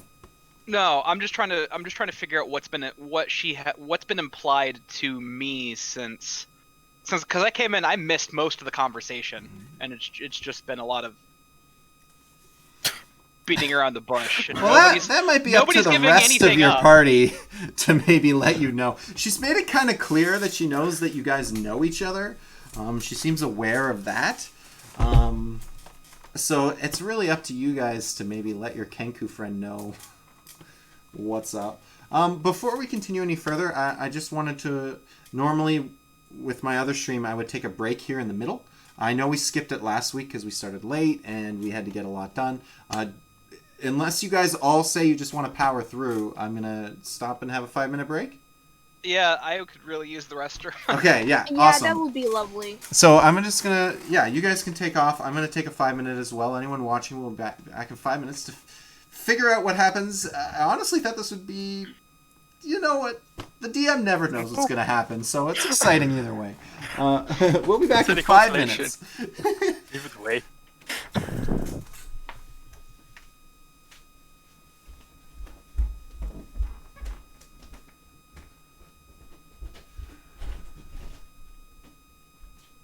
Muting myself.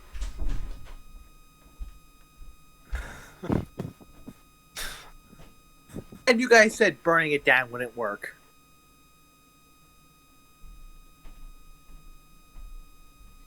Honestly, I think I'd rather just be honest. I'd rather work for this person than Umak.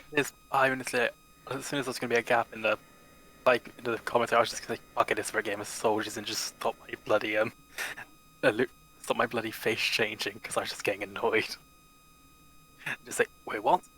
We're here for the bloody aura ray and we're being sent just because you won't sell it. What the bloody hell is going on? Also, very conveniently, my throat's a bit dodgy, so it went pretty well with the old man voice. That just went hand in hand. Just have to Convenient. change your timber to be an old man. I've been sent for the Ori. I'm back. You're paying good coin. Half the reason I didn't say Ori at the start is because I just didn't want to pronounce it. That's half the reason I bit around the bush so much. I just didn't want to say the That's word. the Ori, the key to the stars. The Now, star if you want to thingy. annoy her, I could just try and explain it with my dumb intelligence and just stumble around so That she will- gets it. And That it'll will devolve into more nonsense. Yes, don't try and explain it. Stand there and look menacing. I'm actually just off in the corner browsing until you guys call my name. I'm not very mean- perceptive. Don't burn anything down. I'm not gonna burn anything. I'm We gonna also- lightning strike it. We also aren't obligated to do this mission. We could go back to the Knolls. We don't actually have to get involved in the crime. We actually might be able to get a better working relationship and get a better leg up working for this person than Umak. Because I Umak was is just- apparently an idiot. I This don't care person about dabbles with real magic. I'll That see you guy off the just most. acquires it. If she wants to pay us more, I'll work for her. I have no morals. Well, I would So- rather do the right thing than rob someone. I guys gonna work for her simply because I don't want the city to blow up because it's where I can make money and eat. Who says the city's gonna blow up? You're the one who's planning on blowing up the city. She said And something about the honestly- city getting destroyed. Are you? Uh, You just honestly- believe every word she says? Yes! My guy's stupid, remember? Hey. Ah, yes. Stupid is not that. There's a thing called insight check, and that is determined by your wisdom. Ah, yes, I've Yes, returned the wisdom to the stat I world have of an Dungeons 8 and in. Dragons. We were just arguing over whether idiocy is the same as insight. Can I roll insight about her city comment to see if I actually believe her? That Umek might destroy the city? Yeah. Sure, yeah.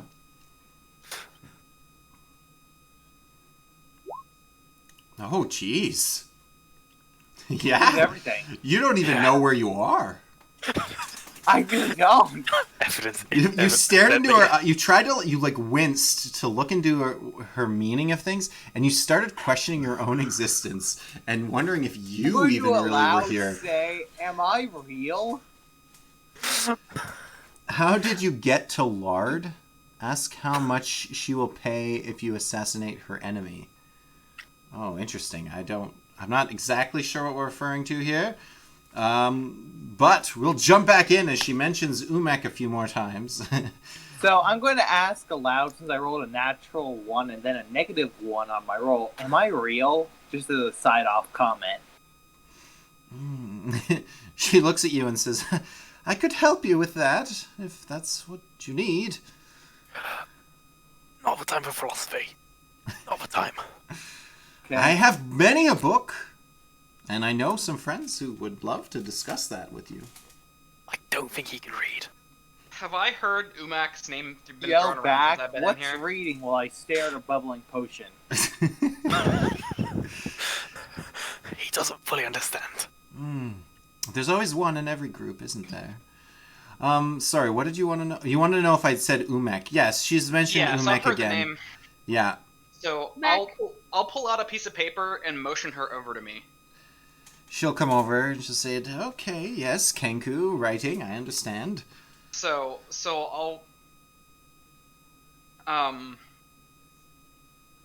what I'm gonna write is And I'm I'd guessing... rather Sorry. I would rather work with someone that has their wits about them than an idiot who bumbles around in the dark. Yes, if you're talking about Umek, that man wants things he knows nothing about. I Why is fear what he's asked you to come get. Why I'm is gonna Ori so dangerous? what then? I'm gonna write down after that is I'll tell you some. I'll give you some information if you can give me some information. Well, Trade for trade. I'm going to, and she goes down, and she pets our little cat friend, and then she grabs the cat by the scruff of the neck, pulls her back a half an inch, and picks the coin back up, and then puts her back down. Oh. Fair enough. Fair enough. Now, why is an orrery so bloody dangerous? An We have to go orrery? all this way. An orrery? That's what you're here for? Oh no. Apparently. I don't know what a bloody She orrery slumps is. for a moment. I'm gonna stay off from the side, and now I'm here because apparently someone's destroying the city, and I don't want that. Well, I'm not saying that's his intention, but some of the... Oh no. Why is some bloody Herm- stargazer so dangerous? Hermex Ori? I can't give you that. It's not Umek, it's... Sorry, Hekram. She says, Hekram's Ori? Yes, no. That is a powerful, powerful item. Is Can it I in the to store? see if I know I what cannot it is? confirm or deny... Sorry? Can I roll Arcana to try and figure out what it is? Sounds magic, and I have a name. You want to... If you know anything about Hekram's Ori... You know nothing about an Ori in general, but you're curious if you know something about... Specifically... Is it the name? You're like, do I recognize the name? Hekram? Yeah, sure. Sure, okay. Who rolled... I can't ask that question without giving more information away, so I'm just going to have you roll. You can roll Arcana, sure. Come on. Does she? Can I try I know comforting her, calming her down by nuzzling her leg or something. Sure, Cat stuff. sure. You can definitely do that. Do you mind I assume I doing a don't know it. performance check as a cat?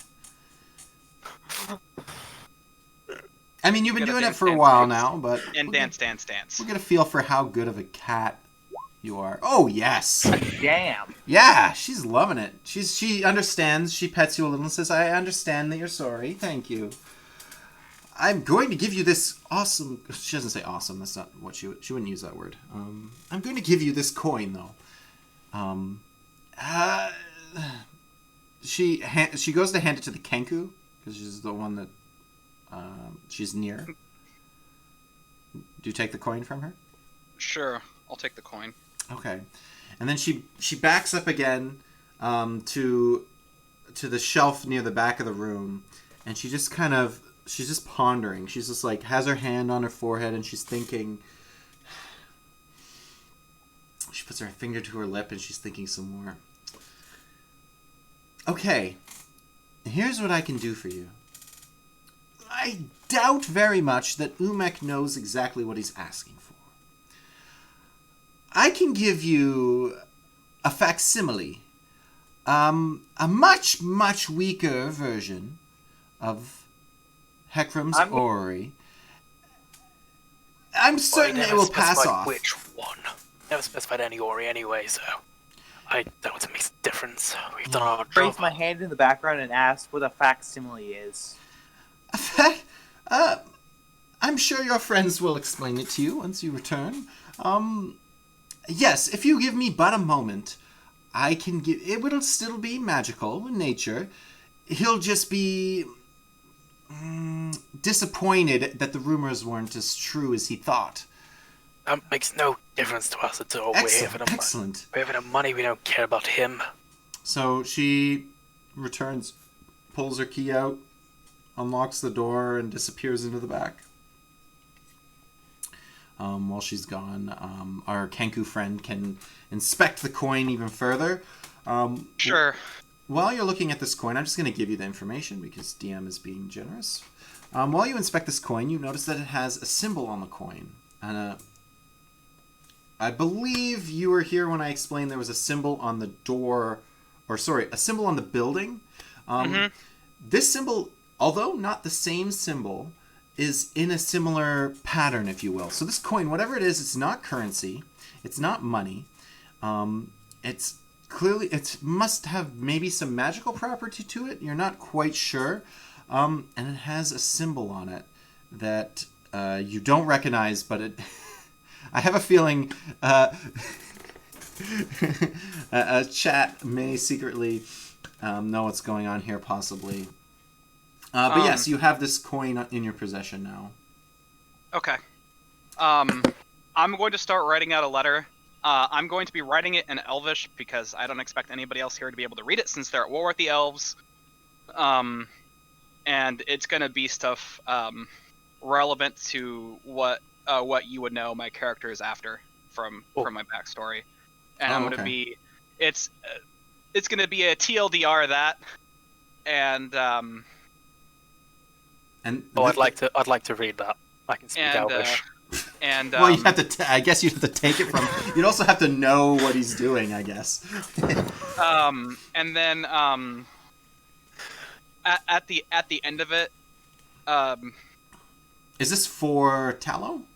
Yeah, this is for Tallow. Tallow Galeside? Yeah, and then I'll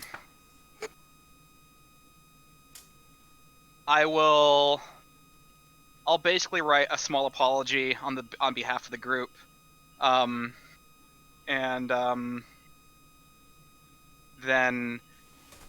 I'll say any information that you can give me, or somewhat on what I'm looking for, or maybe someone who has an ear for that sort of thing would be greatly appreciated. You can send a message, and then I'll write the name of the inn that I'm staying at. Which is the inn we slept at the night before. Okay, so in Coal Smoke Alley. Right. Okay. Okay. She returns. She comes back out again.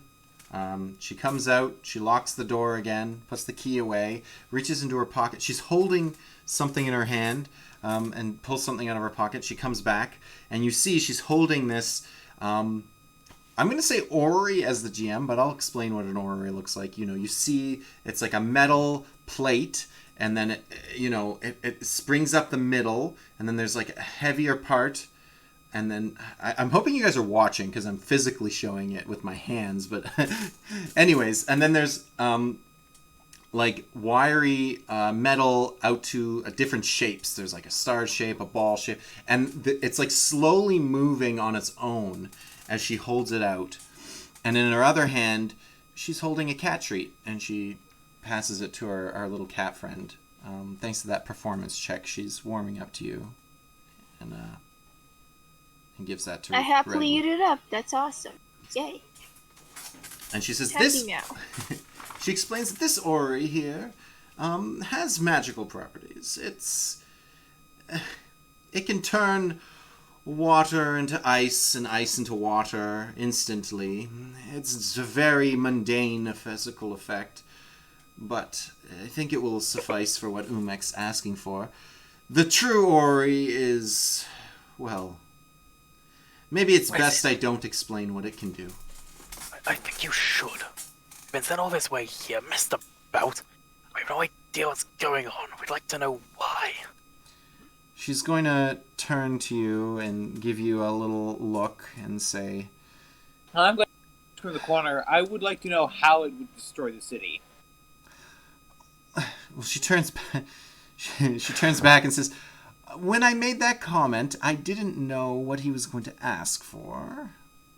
But do I have things in my shop that he may have wanted that could potentially destroy the city? Maybe it's best I don't answer that for your own safety. I just say, yeah, that's a good idea. Let's not talk about city-destroying objects. Yes.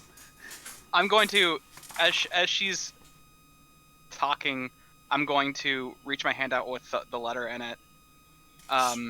Excellent. And hand it to her. Yeah, she'll take it with the left and reach out and give the orrery to you with the right.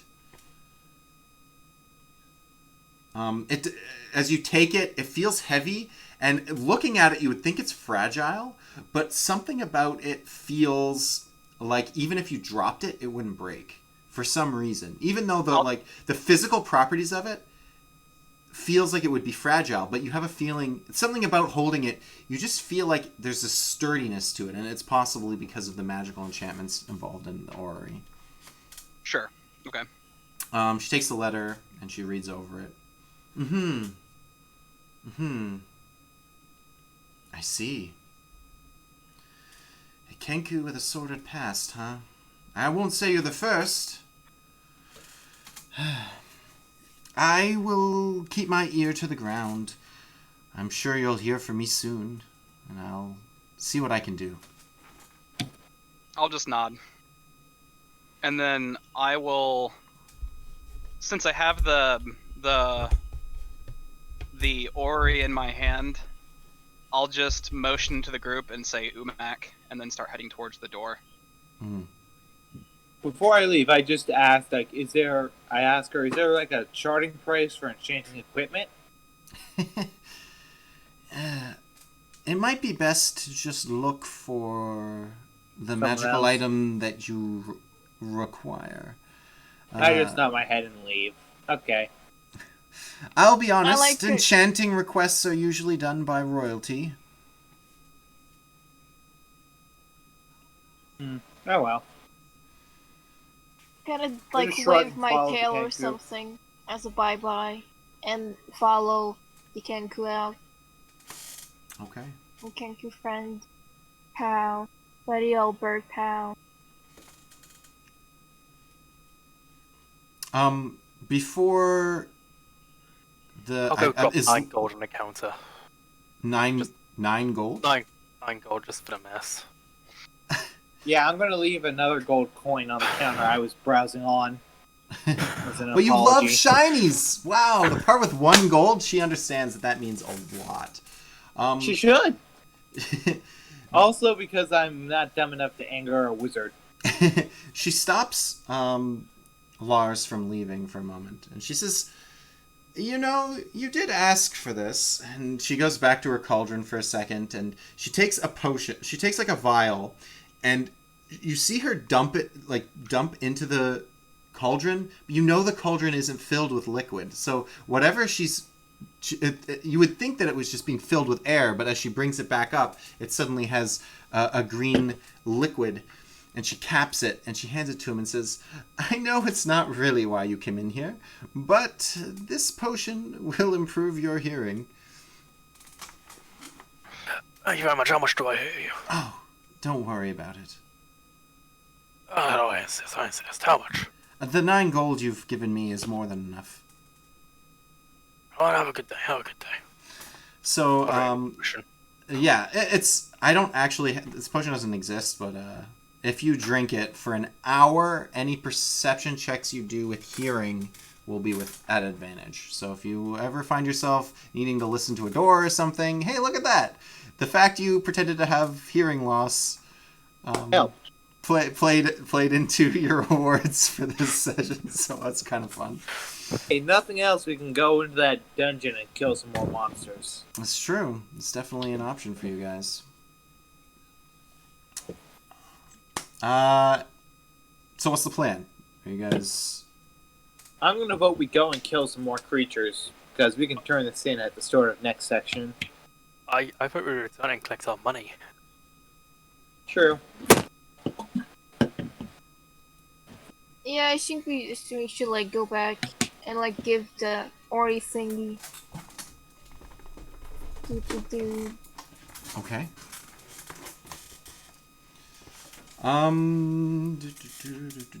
Figured walking in with the wrong object and a bunch of dead equipment from dead monsters would kind of send a message.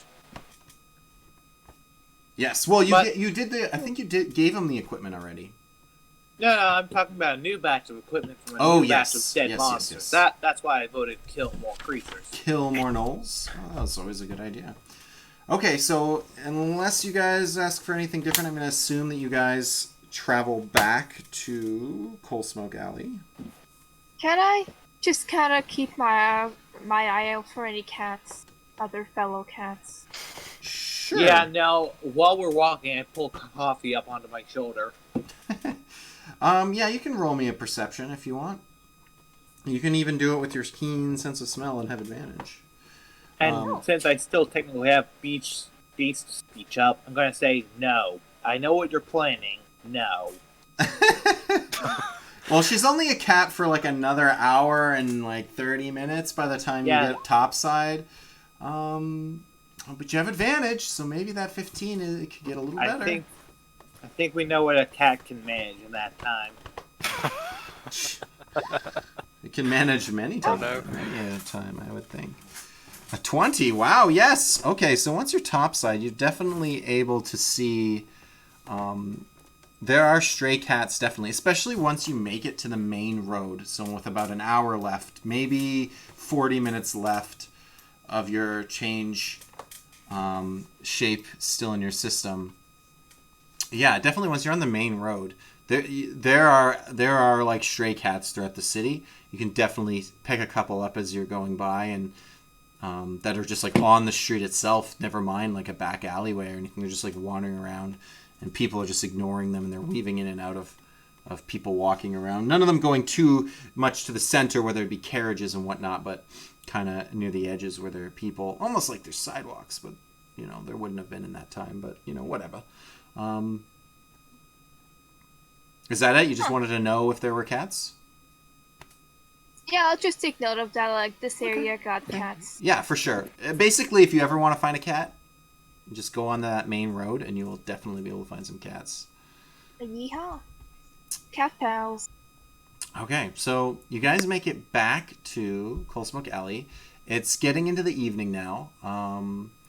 We said it was about a 4-hour travel. Our, druidic friend, kind of stepped away for a sec to turn back into a person on the walk back. And then she just turned into one on my shoulder. You can choose to do that if you want. I don't recommend doing it in front of everybody, but I guess you can. You're going to get a bunch of looks for sure. People are going to be wondering what you're doing. Giving shoulder rides. To be fair, since I lived most of my life just amongst druids, I don't really know up the shit much. We just do our thing. Well, you actually scare the absolute bejesus out of an old lady, and she drops her purse, clutches her pearls.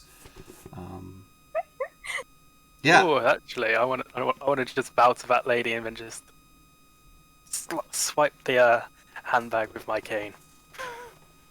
Sure, yeah, go for in broad daylight on a busy street. Yeah, go for some sleight of hand. Still walking away, not being associated with this idiot. Oh, damn. What you mean. You're lucky that was so low that you actually miss. Like, it wasn't that would have been really obvious that you were taking it, but it's obvious you were trying to take it, but then some people just thought maybe you were trying to, pick it up for her, and you just failed miserably as another old man. So now they're just watching, two old people just, struggle at life at this point. Perfect disguise. Late life I'm going to use my tail to pick up the purse and hand it to the old lady. Well, actually, while walking away. A quick roll. Before you're able to do that, actually, another gentleman stops and actually he hands it. He picks it up and he says, "Oh, you guys are so cute together." And he hands it back to the old lady, and she just takes the purse and clutches her pearls yet again. And she's like, "What? Oh, you." Excuse me, sorry. And he scurries on his way, and she's just like, yeah, you strange folk, leave me be." That's you. And you guys just part ways, and yeah, that happened. That was a thing that happened this episode. I want to do one thing first. At the end of this. Sure, one thing, yeah. One thing, because I have the ability to. Just a withering stare and just roll for intimidation. Sure, you're gonna intimidate the old lady who was intimidated by the druid. Sure. I don't think she's wearing Depends. Let's see what happens. She drops dead. 21, yeah, she is super scared of you. If you wanted something from her, at this point she drops her purse entirely and just starts running. Like, you didn't think that she had that energy in her, but she's spry. Boom, gone. She's out of there. Turn to Coffee and say, "Quick, turn to a cat and steal that purse." Barbarian, do you want some shinies? I just look at him, just no. Damn it! Record my habits. I'm not safe. You're on my shoulder. I'm walking for you. Well, I'm walking on your shoulder. All right. On my back. After this minor pit stop, you guys arrive back in Coal Smoke Alley. Did you grab that bag? Of course we got that back. So what's in the bag? Sure, you guys can have the old lady's bag. When you look inside, there are some hard candies. There is some pictures of her grandchildren. There's like assorted tissues. And you find like 26 copper. Take the hard candies. I'll take the copper. All right. Wait, do cameras exist Coffee in gets this the universe? pictures. Do cameras exist? No, but it's possible They're someone paintings. saw you and they reported you. I don't know. It's hard to say. It was a busy street, broad daylight. It was just a purse laying on the ground at that point. We'll see if this comes back to bite you down the road. Let's just hope you're never trying to like.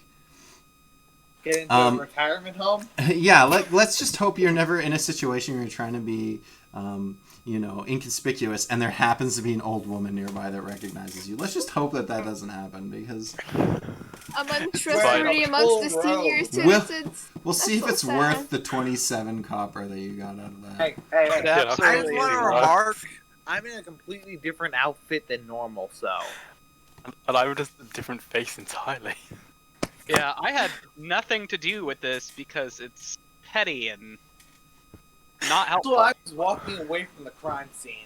Yeah. It was really Was it a flawless. crime scene? It's Yes. hard to say. It's hard to say. You She didn't just ran steal away. it, but she did run. She didn't scream though, so it didn't attract attention. She just ran out of sheer terror. Had I it been didn't maybe really do anything. I just give her a glare. yes, the scariest old man glare she'd ever seen. Glare. Anyways, you return to Umek and Coal Smoke Alley, and when you get back there, it's a little later in the. We're gonna say it's closing in like 4 or 5 o'clock at this point. You still would have some hours of daylight if you were topside, but you're not, so it doesn't really matter a whole lot. You return. Umek is there. He's happy to see you guys. Oh yes, you've returned. You've returned. Excellent. My accent just gonna- changes every time I talk. Yeah, that's 'cause he's potentially drunk. And as we walk in, I'm just gonna pop another hard candy in my mouth. Okay, yeah, you got a hard candy, and I'm just gonna roll to see what kind. Lemon. Ooh. Old people only carry 2 flavors: bad strawberry and caramel. This one was the Best roll flavor. said What my lemon. guys- Don't ask me my how a guys D20 told me it was pleasantly lemon. Surprised. Old She's lady very- of culture. Yeah. This is very I- much I- worth it. Culture. I see you two are an elderly woman of culture. So, I'm happily sucking on a lemon candy. yeah, and Suck. he returns. He says he's happy to see you, but then he stops. He says, "But I hope you guys get back in there and face those gnolls. We tried to take over some more of the area you had cleared out, but with your absence, they've moved around a bunch and reclaimed some of it. We're gonna shrug and say, more bodies to cut. We were in there and they chased us out. We had a little squabble, a little fight. Not one that I wanted to be part of. But I should warn you, I saw something. I don't know what it was, honestly. It wasn't an old, that's for sure. Whatever they're doing down there is, You shrug and say they're doing something demonic. That's all I know. well, Sounds interesting. that fits the description of what I saw. Did you get Well, the I have- orrery? Yes. Oh, excellent. shit. Thank you. Yes, bring it. And he comes over and he, I don't know where you guys are. I didn't remember describing like a room of his, but I'm going to say that he has like a small little hideout area, and you go in and there's a bit of a room, and when he goes in, he sits down maybe at a desk, and he's got a chest. He's got a chest on the desk, and he says, oh yes, bring it down here, or put it on my desk for me. Genko, present Fiori. So I'll pull out the orrery. His eyes widen. He's so excited. Or what's this supposed to do? That's for me to know. I just I shrug and totally say, know what it okay. does. Fair Okay. enough, fair Put enough. it on my here, and he opens up the chest, and he. Can you explain it to us? That. Shrug and say, "Okay, you boss." I mean, The boss knows what the boss wants. Leave it at that. yeah. I totally know, and I'm glad you brought it. He takes 4 bags of gold out, pum, puts them on the table. Yeah, 100 gold apiece, correct? There you go. Wonderful. And he now takes the it's ori and he goggles. starts poking it a little. Oh, yes. I just cough and say, "Goggles." Oh, yes. I promise you that as well. Yes. And he reaches into his desk and he pulls a drawer out and reaches down. Yes, these. And he pulls out the goggles and he hands them to you guys. Goggles of night. Yes, that'll probably help you with killing the gnolls. My accent will change again. And kind of grab it and put it on. Arr, matey. It looks good on you. And he goes back to, like, poking at the ori, and he's really excited about it. And you notice he has, like, a glass of water on the table, and he's poking the ori, and then that glass of water turns into a solid block of ice in his just glass. point at that. But he doesn't, like, notice. He's just, like, busy, like, I'm gonna- oh, yes. I'm gonna cough and point at his glass. Boss, Very impressive, look. sir. Very impressive. Can I Oh. knock over Magic. the glass? Yeah, I did that. And he starts waving you guys out. Yes. Leave me to my business. Yes, let's deal with his nose, then, Imagine. shall we? Deal with his nose. Time. So I Excellent. guess we head But I'm to the curious Knoll what Cave. this thing does. Well, you know what it does because she told you. Yeah, what we it do. does. This? We know it just turns water to ice. And ice, Ice to I water. Yeah, didn't hear it doesn't- that. I probably died. because it's a fake ori, right? It's not the actual ori that's very It's powerful. alright. It's alright. We fulfilled our contract. Yeah. And No, we fulfilled it to the letter. And I will say that he told us to grab an ori. He didn't specifically name the ori we were supposed to grab. He No. described an ori. We brought him back an ori. Frankly, you were quite generous giving him a magical one, not a non-magical one. We could have given him a regular ori because he wasn't specific. He didn't name it. He didn't give us anything specific about it other than what it was. We That's brought true. him back an ori, so we have, by the letter, completed our mission. I Well- nod and agree. I mean, you have to, be grateful of Tallow then, because she knew that if it had no magical properties, he would have been displeased. You give him a little taste, and he'll think, it'll keep him busy for The a while, best so. lies are covered in partial truth. Yeah, she hooked you up. She'd rather that than. More trouble. I mean, for a while you guys had her frightened, but when you guys were honest with her, she looked through and saw you were adventurers, and she wanted to help and all that good stuff. So she's retired. A She's a retired adventurer? The I DM will think neither she should confirm nor add- deny that. All you really know about her is that she most likely belongs to the Highmark Guild. Bill. And Well, that oh well. the symbology that she uses on her home is similar to the one on the coin. And you're not quite sure what's what on that yet. Oh well. Let's you- go murder some gnolls. Yeah, sure. Let's do that. Let's do Knoll murdering. 'Cause Wait, No how much side. extra gold do we get just to make sure? You each got 100. 100 gold apiece. Hundo, hell yeah. Do we have time?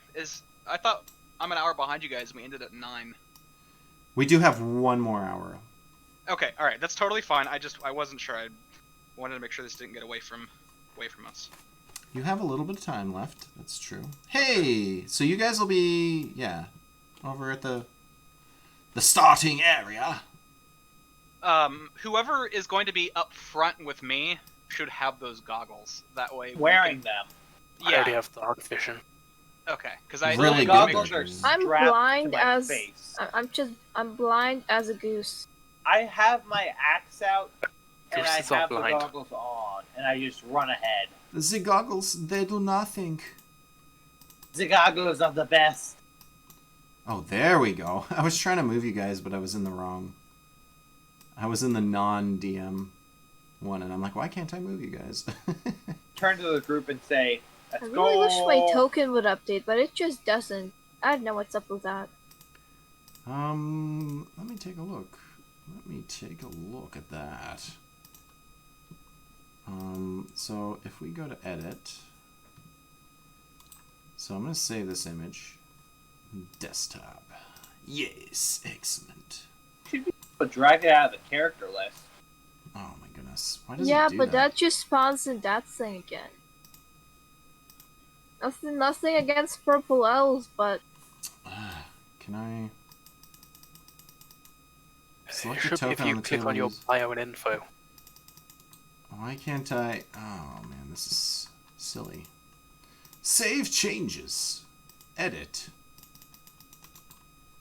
I don't... Just say we should clear out Why the doesn't spots this- we've already checked and then rush the left. Oh my goodness.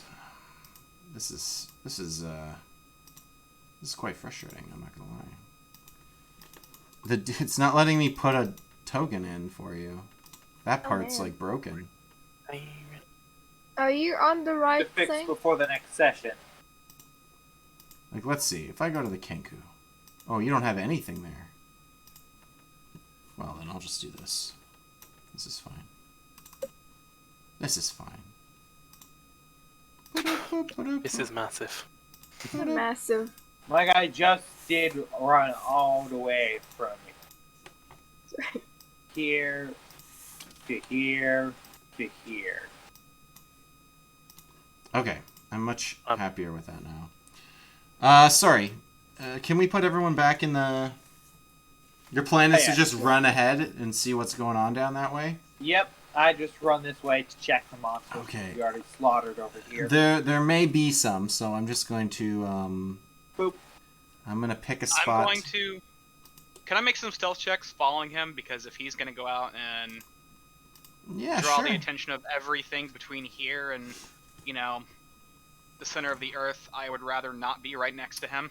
I'm when he's just getting going to actually... Targeted by. I wish I could hide it without hiding the... Oh, man, this is annoying. I want to... You guys know the topography of the area. You just don't know Yeah, the exact. what exists there. I wish I could like half fog of war it, but I don't think I can, so it's fine. As you guys get closer, I'll reveal stuff that you might see. Sure, yeah, go. You can definitely roll stealth. Go for it. Okay. If I can get my mouse back. Noise to draw attention to myself and not my Kenku friend. Alright, let me find it here. Look around. No monsters. Turn and leave. I am in. No. Oh. There are some monsters. You're not gonna make it that far. Lunch. Not Suddenly, cannibalism if they're not a they're not terrace. dragonborns. That's true. Okay, so I'm I gonna want say you to get get about trapped. that far. Did you do your stealth? Oh yeah, you're invisible. They don't know you're coming at all. But you see two gnolls. With your dark vision, you see them before running in. They haven't quite noticed you. There are two gnolls in there. They look kind of weird. Not weird as in different than... Sorry, physical appearance, they look like a gnoll. But the way they're acting seems strange. Oh well, time to die. Okay, we just want to like run in there and start killing gnolls. Okay. Yep. If I get surprised, Where- I'm gonna swing. Can you If not, move me to where I would have gotten to with my stealth? Well, there's light here. I mean, I would Can think you'd want I to stay kind of try in the to- dark, in that like one little dark section. They want to Oh, be like there that's me. or there. Sure, that's fine. I mean, he was running and you were going slow, but I don't really care. They're just two stupid gnolls. Let's kick their butts. Can Did I you? quickly light a torch? Because I can't see. Yeah, sure. Do it. In fact, please. So, We're gonna roll initiative for everybody. Oh, Alright, I'll go ahead and roll Redwood, initiative. you got your token fixed. Neat. Yeehaw. that's And a then- 9. God damn. And then I'm gonna give you guys a surprise round. It's gonna be nice. It's gonna be nasty. I'm gonna bring down my great axe while raging on this gnoll. You notice that the- 21 hit. Well, you're not first. What are you doing? Oh, yeah, good point. Sorry. Well, okay, to be Surprise fair, I round. guess there's a surprise round, so you're going to get to do it anyways, so I mean... Sure, a 21 hits. Sorry. They're the shield gnolls, right? So... Yeah, sorry, got ahead of myself there. It's okay. It's okay. Yeah, go ahead. You can roll damage on it. That's fine. Crush that knoll. Kill him good. That's 13 damage. 13 knoll damage. Yeah, that knoll is friggin' hurt. You did some serious damage to that knoll. It is bleeding and screaming and like a hurt dog, like whimpering. He's kind of like not happy about that at all. So let's see. Whisper was first. That's for sure. Let me roll for the knoll. Ooh, they rolled actually pretty good. Yeah, those. If they weren't surprised, that would have been great. Oh, jeez.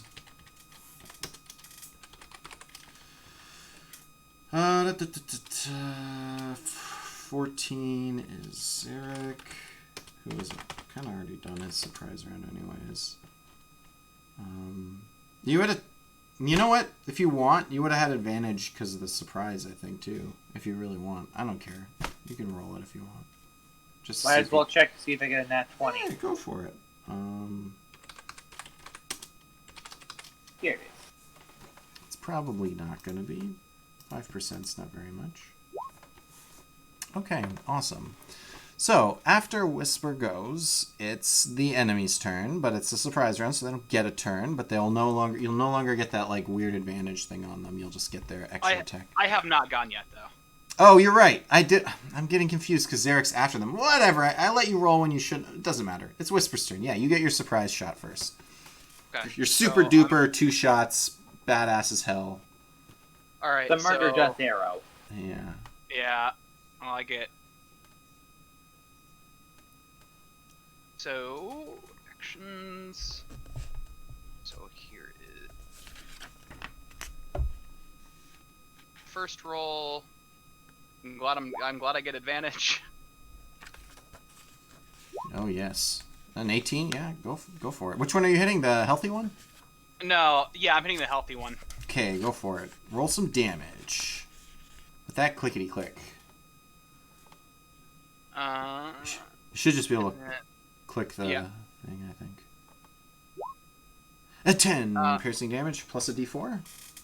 Plus a d8. For my my ambush ability.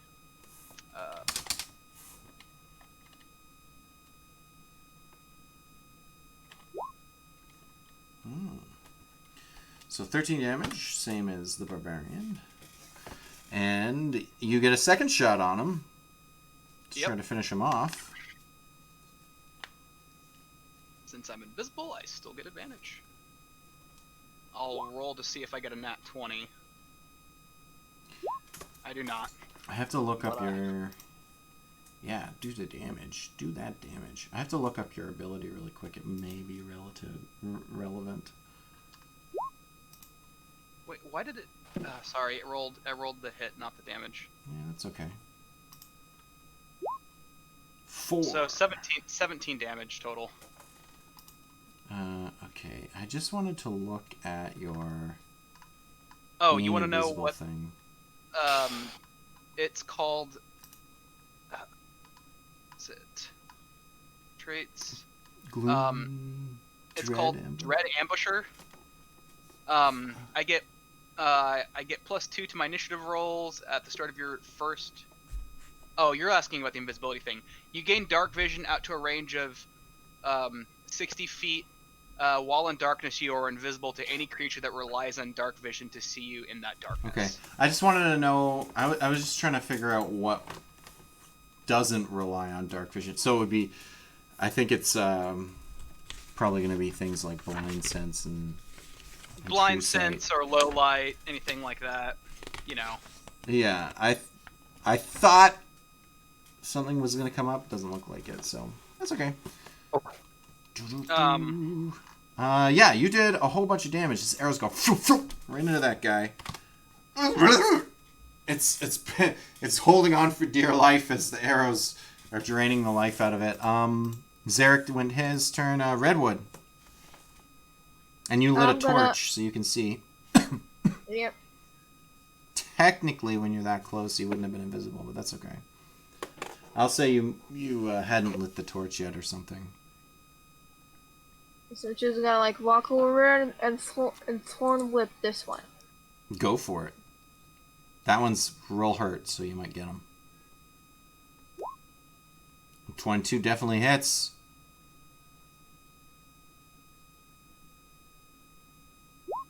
Two points of thorn whip damage. That's not very much damage. You know, the thorns wrap around its arm and they tear at its flesh, and it yelps, but it's not down. It's still standing. Is that it for your turn? Do you get to like pull it or something when you do that? Yeah, like 10 feet closer to you. Yeah, sure. Why not?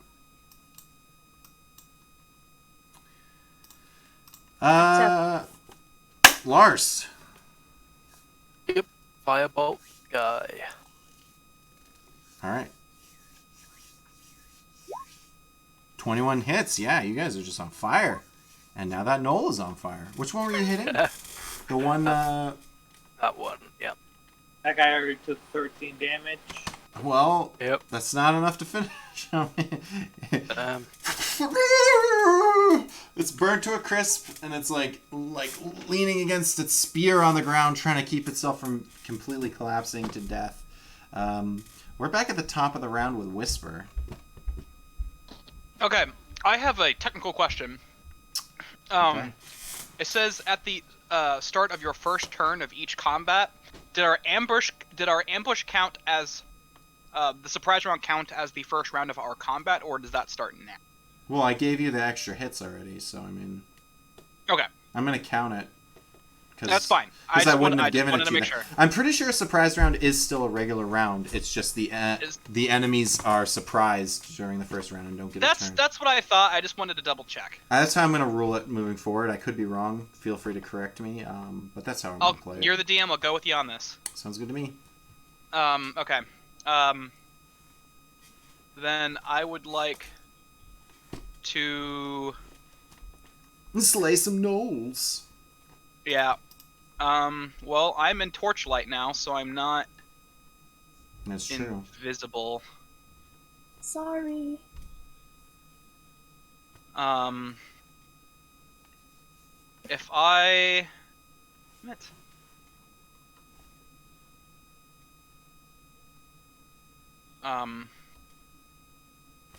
Alright. I guess I'll just shoot at it again. Okay. I'll hunter's mark it with my bonus action, Sure. and Yeah. then I'll roll to hit. Go for it. If you hit it, it is dead. And then you can move your hunter's mark, so don't miss. Oh, Yeah. nat 20. Well, super, super dead. Yeah, definitely. Like, you shoot it, it brings up its shield, and the shot goes through the shield into its neck, and like pins the shield against its throat as it falls to the ground. Totally dead. And then with my movement, let's see. 5, 10, 15, 20, 25, 30. So, yeah. Yep, Okay. that's exactly where I want to go. As you start looking down that, now that you guys have a good look down that hallway, you see something down there.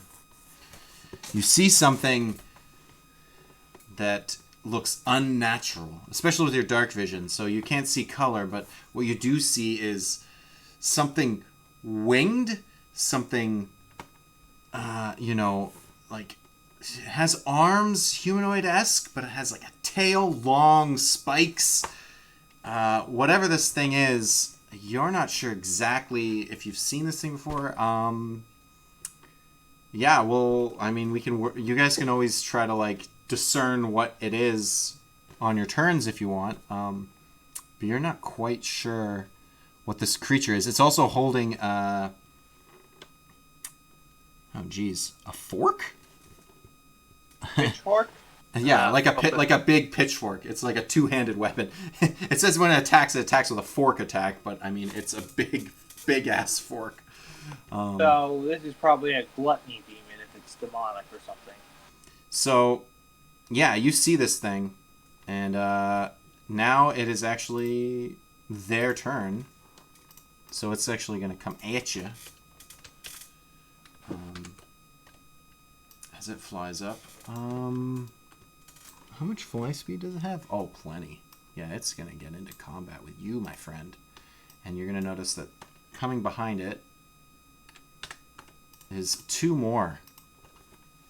So now the gnolls were but an appetizer for these much more difficult enemies come flying up. So,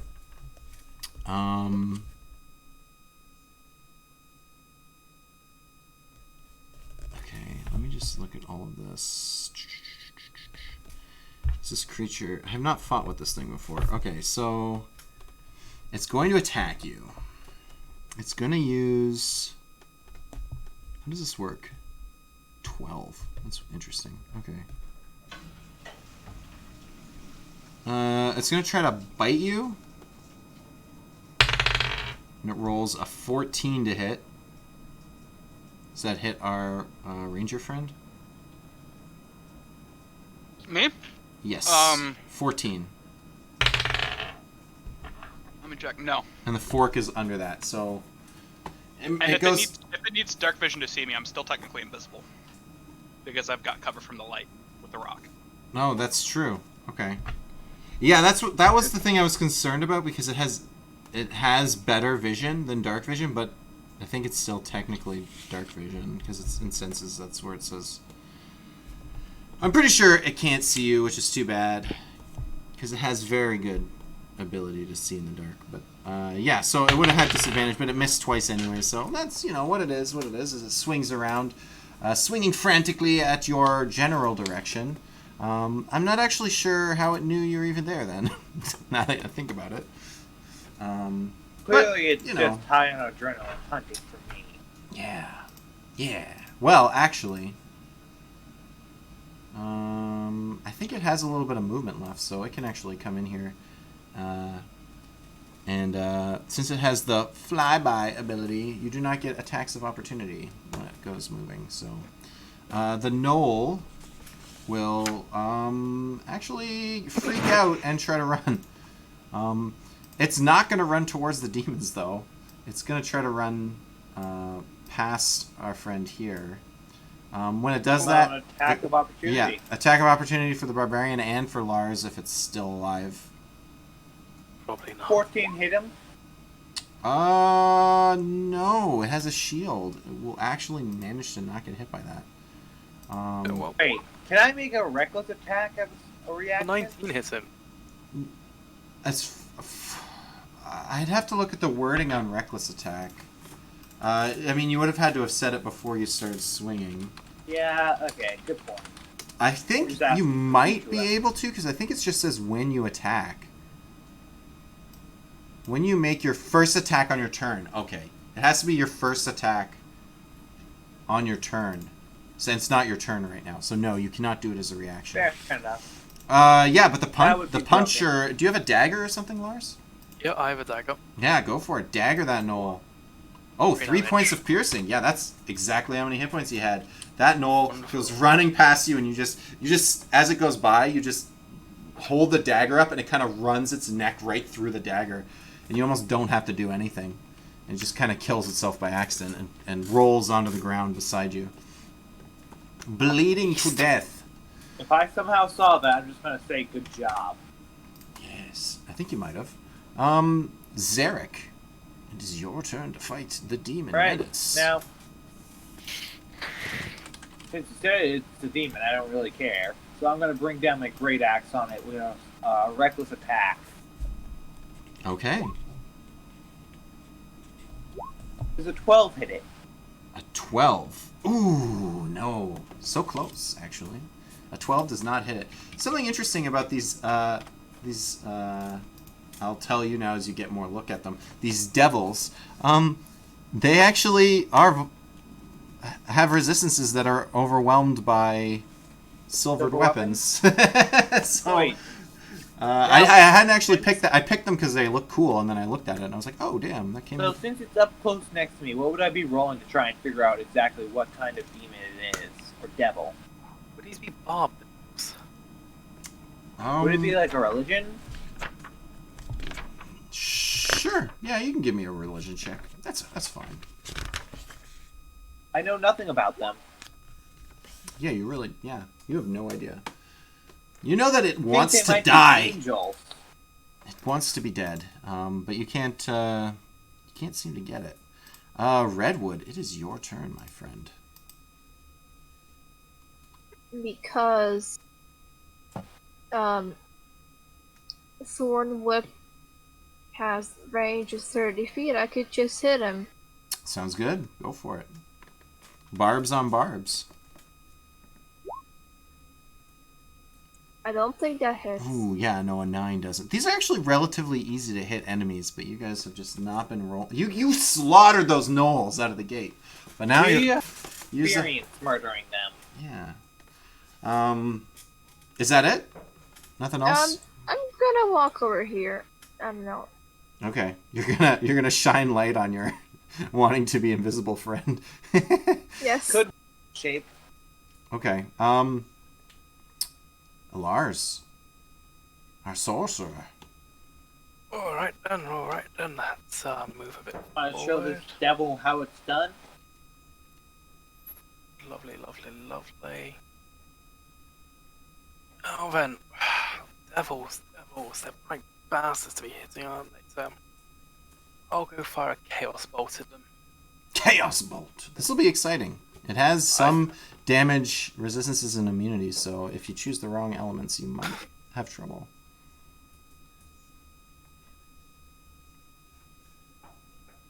I wish it rolled the d8s in... Yes, that's it. Oh, you chose thunder damage. Thunder! Na, na, na, na, na, na, na. Lightning, very frightening. 18 thunder damage. That is a lot of thunder damage. Wow. Do you not have to roll to hit? Did it not roll to hit? Oh, bloody hell. It's a lot of damage. So, oh no! Ah, shite. Oh no! Oh, I'm blow up sorry, a my rocket. friend. Plus, you rolled a nat 1. Oh no! Ah, God. I'm like, how did you roll so low? Oh, jeez. Okay. I'm sorry, 18 is a ton of damage. I was really looking forward to that.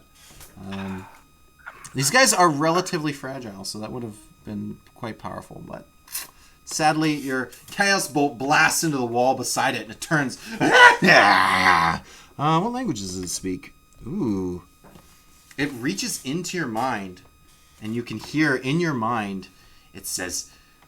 Do you speak Infernal? Do I speak Infernal? That's a good question. I speak a bunch of weird languages. No, I don't. Ah, well then you No, hear a you bunch of usually do. infernal gibberish that you can't quite make out, but it sounds threatening. I usually take Infernal. One time I don't. Well, I'm going to be snarling insults at it in Draconic. Oh, it won't understand you, but you can definitely do that. We're back at the top of the order with Whisper. Okay, well, I need to move out of the light again. We need a second pair of those goggles, huh?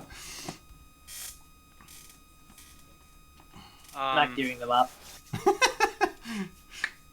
Alright, so I'm just gonna move... I'm gonna move here. Thunder. And I should still have line of sight down that hallway. Sounds good. Correct? Yep, you're good. Okay. You're invisible, you're good. Go for it. Alright. Twunk. I think you still have Hunter's Mark available to be moved as well. Yeah. Yep, I'm gonna move it to the guy down the hallway. Sounds good. He is marked for death. Here's the first roll. And here's the second roll. Real glad I have jeez. advantage. 25. That's not a crit, though.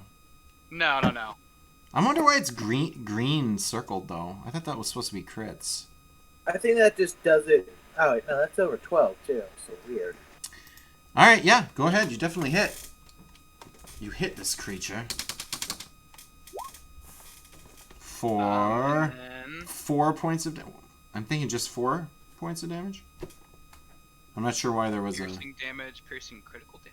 See, for some reason it's thinking these are crits.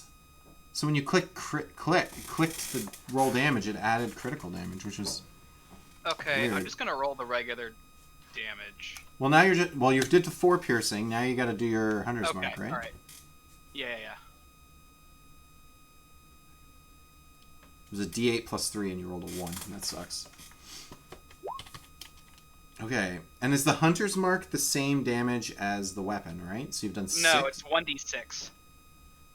My That's- longbow does a D. Sorry, I meant No, the same damage type is what I meant. I don't think it says. Yeah, I think it's probably the same damage as the weapon. When I look at it on D&D Beyond, it lists all 3 damage types. Okay. So it's probably like just if I- whatever your weapon is. Yeah, like if I try to roll it like this, it rolls. See, like it rolls all those. That's weird. I wonder why it would do them all like that. And then add them together?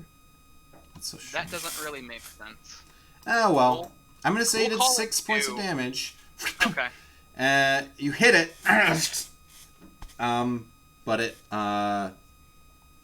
you don't feel like you did a full impact worth of damage to it. You feel like it got hurt. Sure. But you're suspecting resistance. And now it's Devil's turn. These spined devils are coming at you. So these 2 are going to fly in, for sure. The one that's already in melee, it's going to... what it's going to do is... okay, so it's gonna try to do its bite on our friend the barbarian. Then it's gonna fly down here and try to do the stabby fork on our druid friend. So it's gonna do the bite first on the barbarian. Oh no, that misses. And then the fork stab. 18. Does an 18 hit our druid? I'm gonna say yes. The redwood takes a hit on 18. And she takes a total of 3 piercing damage. Sorry, did I lose you guys? Oh, I'm here. Oh, I can I'm hear you. here. Well, I when don't- she I don't returns, know. she takes 3 damage. So the 2 that are Huh? What? you took 3 piercing damage as Oh, you lovely. got fork stabbed by one of these spined devils. Ouch. And then the 2 that have flown up here, instead of coming into melee, they've raised their tails and they like lash their tails and spikes rain out of their tails and at you guys at range. I'm gonna do one of them at the barbarian, but they get 2 attacks for each one. So there's 2 spine attacks coming at the barbarian and 2 tail spine attacks coming at redwood. So we'll do the barbarian first. A 21 and a 23 to hit. I'm guessing those both got you. And damage-wise, they're both going to do 5 points, but because you're raging, they're going to do only 2 points of damage, so you only take 4 total. Man, Ouch. and since at least I get to keep my rage. Did you not swing at somebody? No, I did. I didn't hit. I have to deal damage or take damage to maintain rage. Oh, really? I thought you just had to attack or take damage. I thought you could miss. So the 2 spine attacks that are druid, we have a 19. Does a 19 hit you? I think it does because we did the 18 already hitting you. And the other attack is over 20, so you're going to get hit with both of these. This is a lot of damage on our druid, sadly. Minimum damage 3 and 5. So you're going to take 8 total piercing damage from these spines as they pepper your body with little rigid spinies. That's it for the demons, or the devils, I should say, because demons and devils are not the same thing. I'm also going to mark this one as slightly injured because it's the only one that's been hurt so far. It's just mildly injured. Zarek, it is your turn.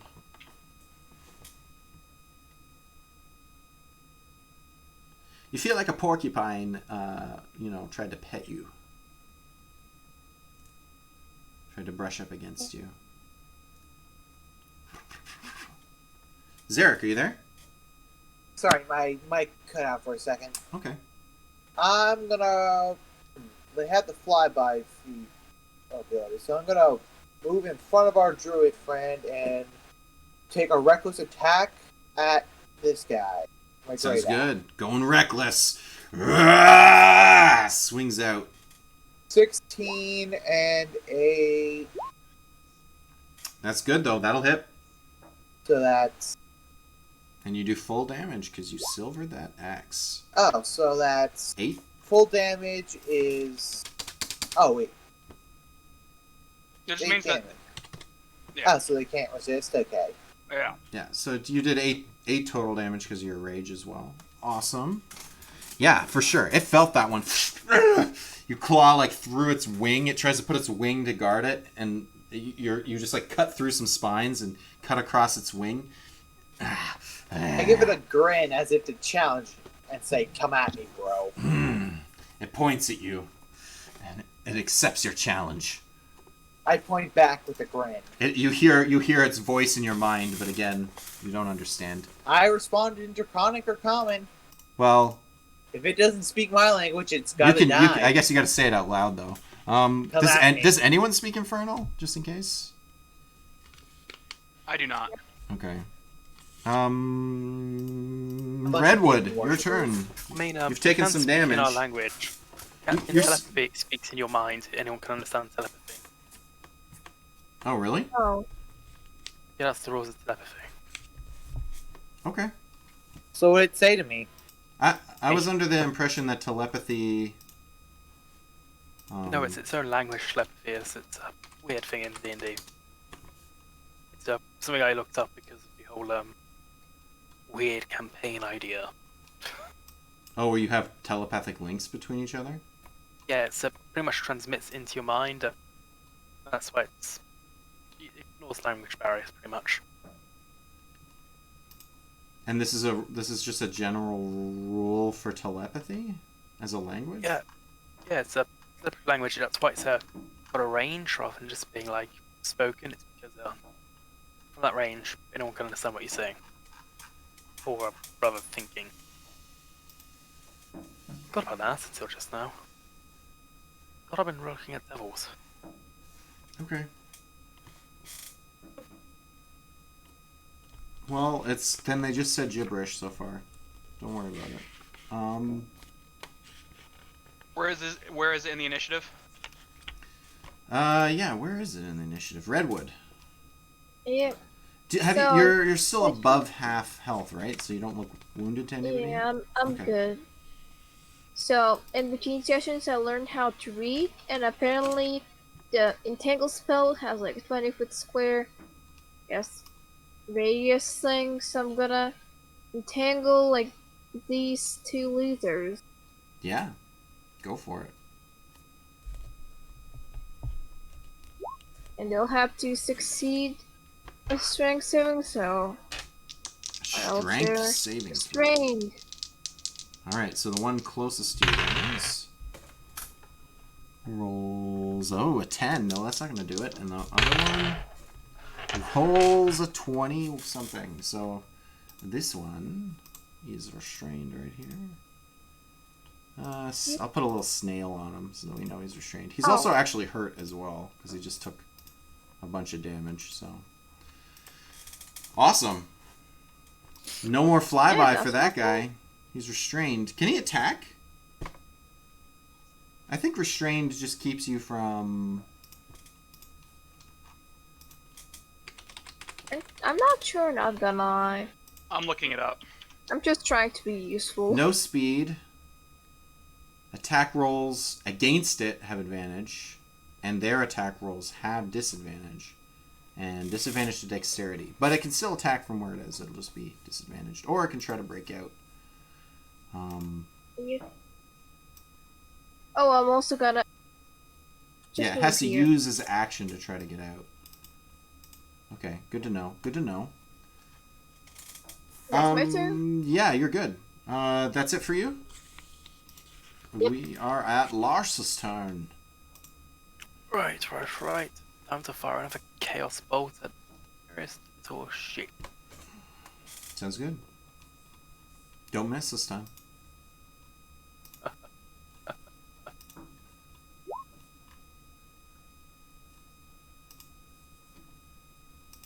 A 14. Yeah, 14 hits. Wonderful. These guys have very terrible armor. You did acid damage? 7 points of acid damage. Yeah. They take full damage from acid. So that one's the most hurt. It's still not bloodied, but it is pretty hurt now, the one that's... Alright there. As the acid spills on it. And it points at you and tells you, "You will die, you fool." I'm going to let you hear it, because I don't have a rule up for the telepathy. I could have swore I've read monsters that have telepathy that has specifically the rule that it can speak any language, but... Alright. I could be mistaken. I'm not sure. I know that I've seen it in spells and stuff. Sometimes it says, like, you have telepathy and you can speak any language or whatever. I'm just, like, I put telepathy into D&D Beyond. It's not giving me, like, anything. Must be one of those contested subjects. Detect thoughts. You used that spell before. That's not what I want.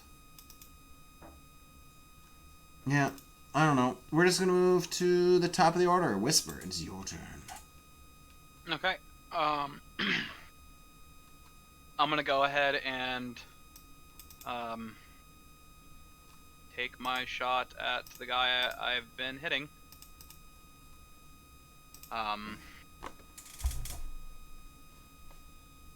So Which would here's be this the first guy? roll.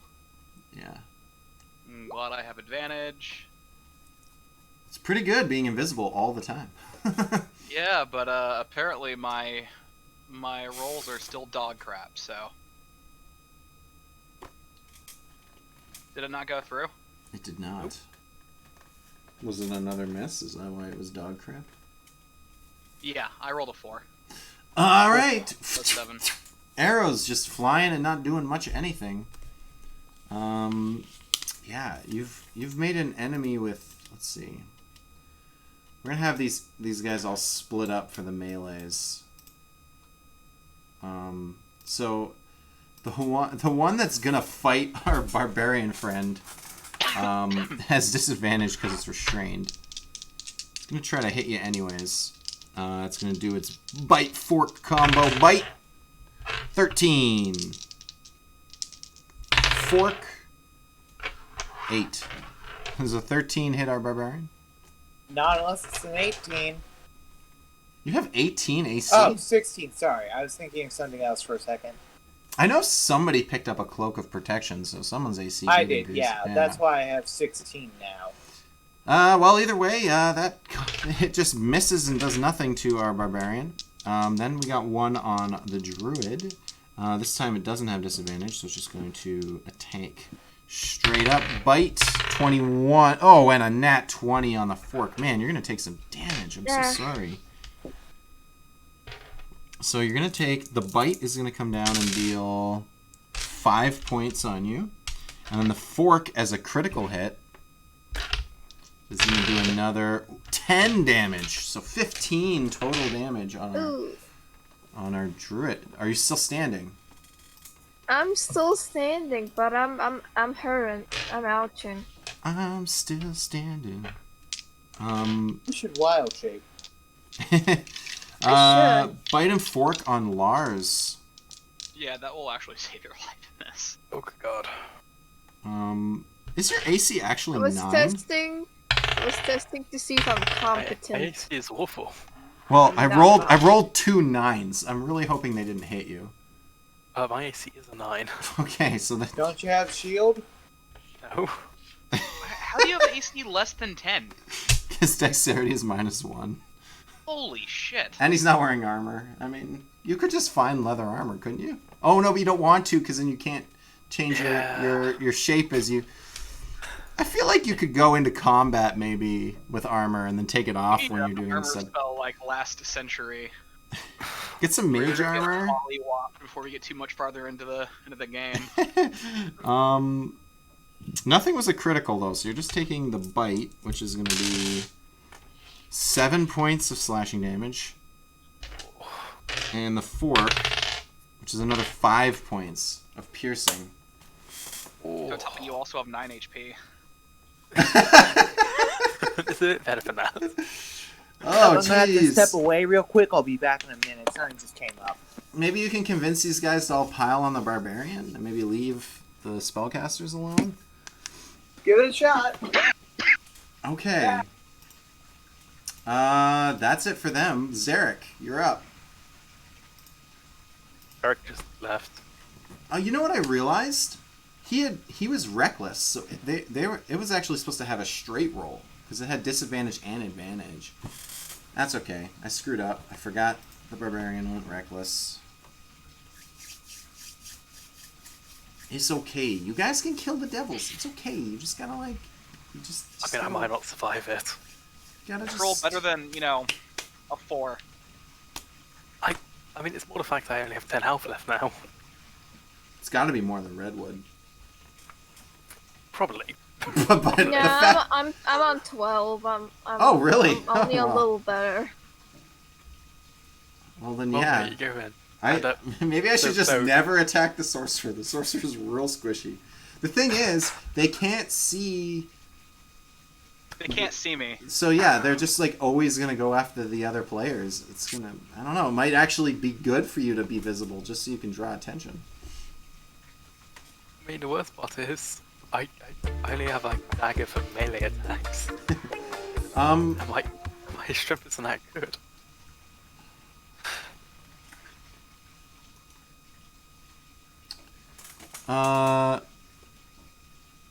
Choose a creature. You deal an extra to the damage of the target when you hit it with a weapon attack. No, it's definitely of the weapon. Anyways, we're gonna come back to Zarek. Or is that you? Is that you right now, Zarek? Sorry about that. All right, you're up. All right. Okay. Hopefully I didn't miss anything. Nope. Reckless attack. Sounds good. Well, you don't need reckless actually because it's restrained. That's okay. Yeah, go for it. 22 definitely hits. Smack that Okay. guy.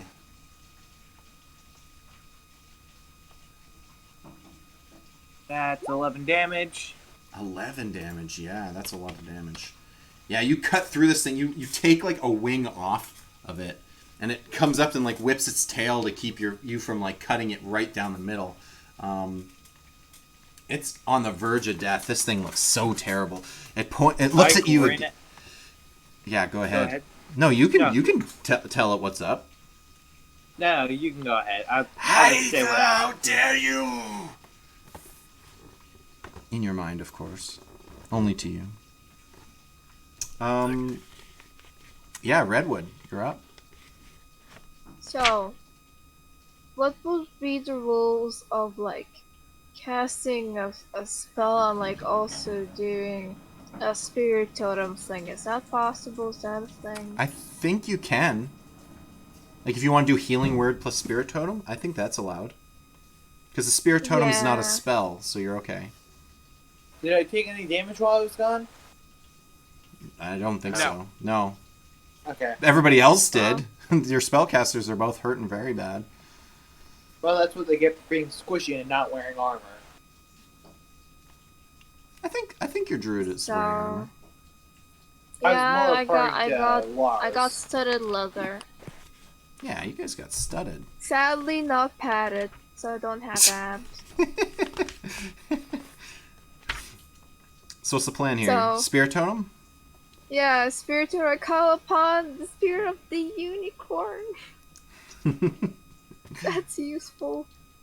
So And I'm is it gonna- 30 feet? Is that how it works? Yeah, 30 feet radius. Okay. I'll just say that So- it's hitting everybody then. What does it give them? It's they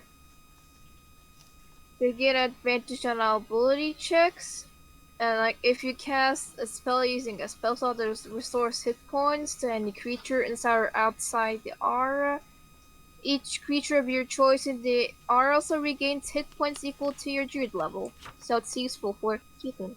So every time you cast a spell, A healing one. You can also like heal people up. Well, in my case, an extra 4 hit points. Oh, okay. Awesome. And then you're going to cast Healing Word to immediately trigger it. I'm gonna cast healing word on our poor squishy sorcerer. Sad. Thanks. I'm not gonna have to start stabbing this devil with daggers.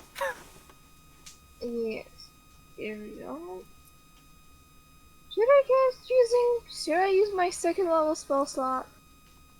Yes. Wild Shiva, you've used Thorn Whip and you've wild shaped today. Yeah. And the Yeah. Tangle. You know what? You're getting 7 points back. Plus the 4 you said, right? Yeah, plus 4 every. Do I count as a creature? Can I also get the 4? Yeah. Is it everybody? Oh, yeah, Yeah, everybody. everyone. Everyone gets 4. Okay, so Of Lars course, gets except 11, enemies. and everybody else gets 4. Almost back to full health. That's awesome. You're welcome. I'm at full 2. Because Zarek had taken so much damage so far. Okay, awesome. Lars, you're up. Okay, it's time to go do the stabs. All right, he's going to stab the devil in front of him. The devil that's resistant to being stabbed. That's A 14 hits, yeah. On damage. You do 0 points of damage to that devil. And then I've used my bonus action for 2-weapon fighting to stab the guy again. Yeah, go for it. Well, then how did you do only 1 damage? Oh, because you have negative dex? Wow, you actually rolled a 2 and then only did 1 damage. How does that work, though? Because with two-handed fighting... Oh, you still will do -1. Yeah. Is that how it reads? Because I was like... Because normally I still get minus. I still get minus. Can you do less than 1 damage if you hit? Yes. Yes, I can. Well, you can do 0. I don't know if you can do... Yeah, so yeah, less than 1, yeah. A 2 to hit will not hit, though. I'm sorry. Well, I'm useless when I still have spells. Double the daggers, double the fun. Lars might be dead, he might be done. Okay, I rhymed. Whisper, top of the order, your turn. Okay. Let me see. How much time we got? Oh, all right. We'll finish this round, and then we might have to stop early, or stop in the middle of the fight. I'm going to I'm gonna take shots at the one that's attacking our Lars? our sorcerer. Sounds good. All right. No, I don't get my hunter's mark on it. That's true. And roll for the first one. That should hit, but I'm gonna roll and see if I get a nat 20. Sounds good to me. No. All right. You definitely hit, though.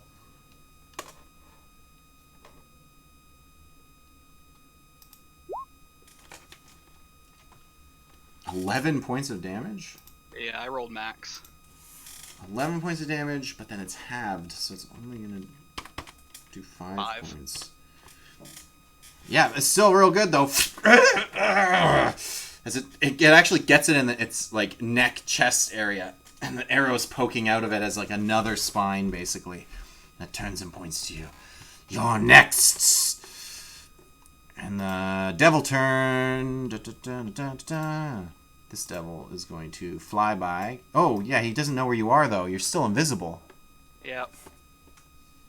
So it doesn't point at you and say anything. It points at nothing. It can't telepathy to you either if it doesn't know where you are.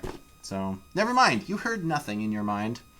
And it just kind of yelled an infernal into the air instead, which no one understands. Just crickets. Yeah.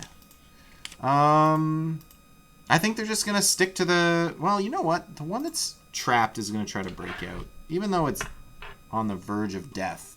I believe. Yeah, that one is super close to death, but it's going to try to break its bonds at this point. So it's going to use its action.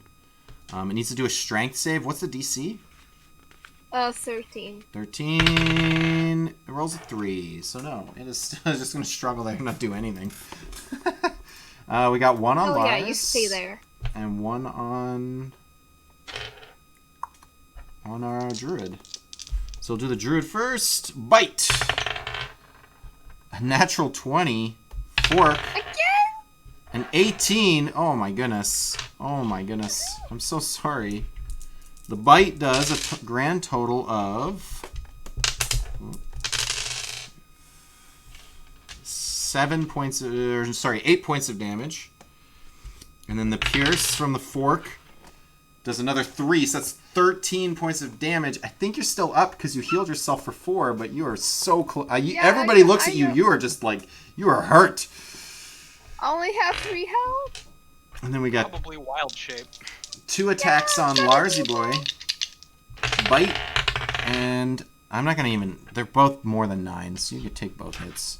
My friend. Oh, no.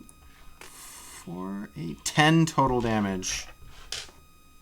Undoing almost all of the healing you just received. Turn prior. As the 2 of them just dig into the spellcasters that they're next to. That's it. You're all dead. It's over. No, I'm just kidding. It's Eric's turn. Down my axe on this guy to finish him off. Go So for it. reckless. Freeze up the hunter's mark once you do.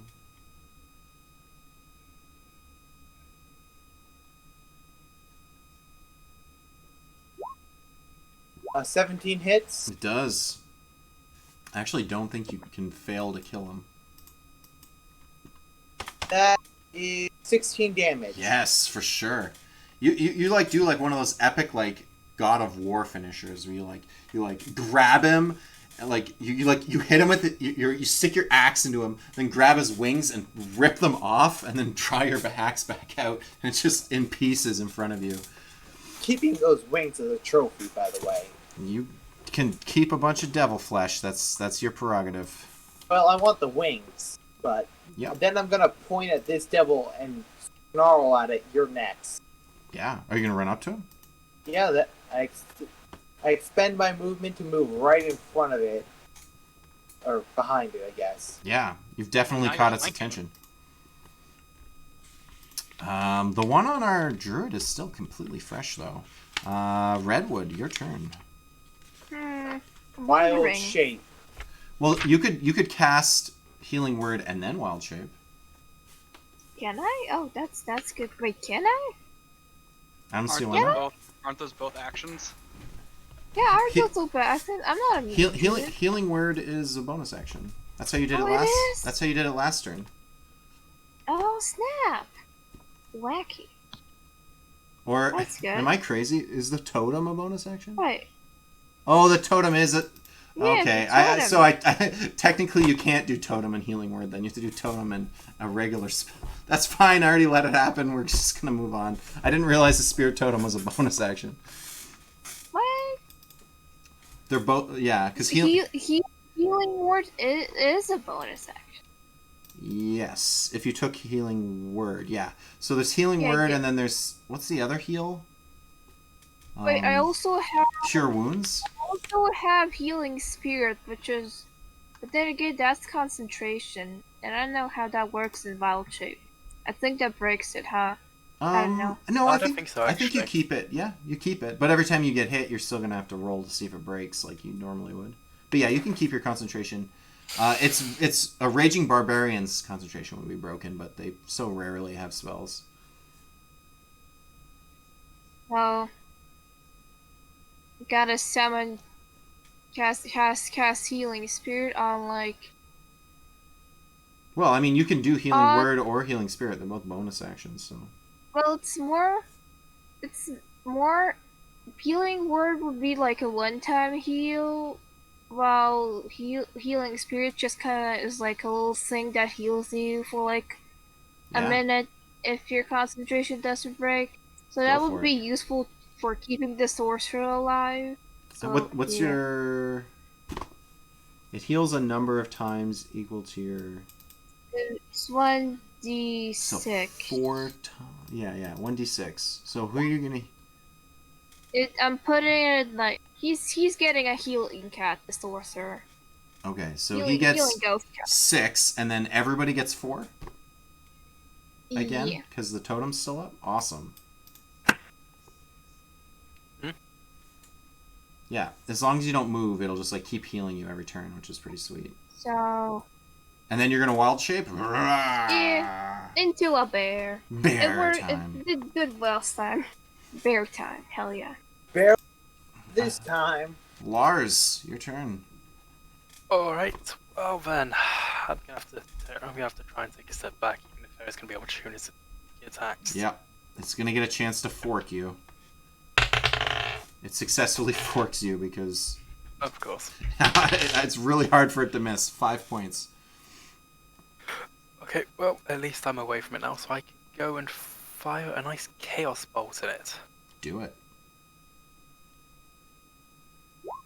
25 definitely hits. Is that a crit? No. Almost. Ooh, yes. Psychic damage. 17 psychic damage. And this is to the one that was already hurt. Yeah. What a bastard. Yeah, you hit it, and for a second, you don't think it's done anything. You hit it, and it's like... You see it like a couple of sparks, and it just smiles at you, like... and then... its head just pops. And it drops to the ground. Explosion. Yeah. Super dead. Good. Well, yeah, let's try to finish it. Why not? I got a couple minutes if you guys don't mind. Whisper. Oh, I don't mind. Yeehaw. I'm gonna go ahead and move to here. Okay. The torch is gone, right? Since she wild shaped. Does the bear... Oh yeah, I did drop it. But the bear doesn't have dark vision, right? So... I don't think so. Last time you like held it in your mouth or did some kind of ploy. Yeah, I The did, torch would but still be on the ground, burning for at least a few turns. Yeah, I'm gonna say for the first time in forever, you're gonna have to go with being visible. Okay. Well, I'll use my bonus action to move my Hunter's Mark to it, Yep, sounds good. and then I'll just go ahead and roll for my attack. Definitely. You know what you should have been doing is the minus... What is the thing you can do with sharpshooter? Is it -5? Oh yeah, I totally forgot I could do it to do extra damage. Yeah, with advantage. I mean, these guys are really easy to hit, too. They only have a 13, so, I mean, you could have been dishing out, like, 20-something damage on every hit. Would have been pretty nasty. True. The 26 hits, though. Is that an actual crit this time? No. No, I rolled a 19. All right. Go for it. Damage. So, here's the damage, Plus Hunter's Mark. and then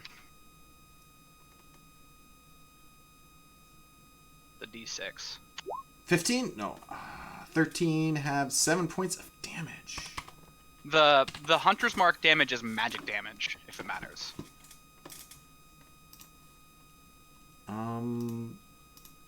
Okay, I'll take a look at that. I sent you a link. Yeah, that'd be 9 damage. Discord. That.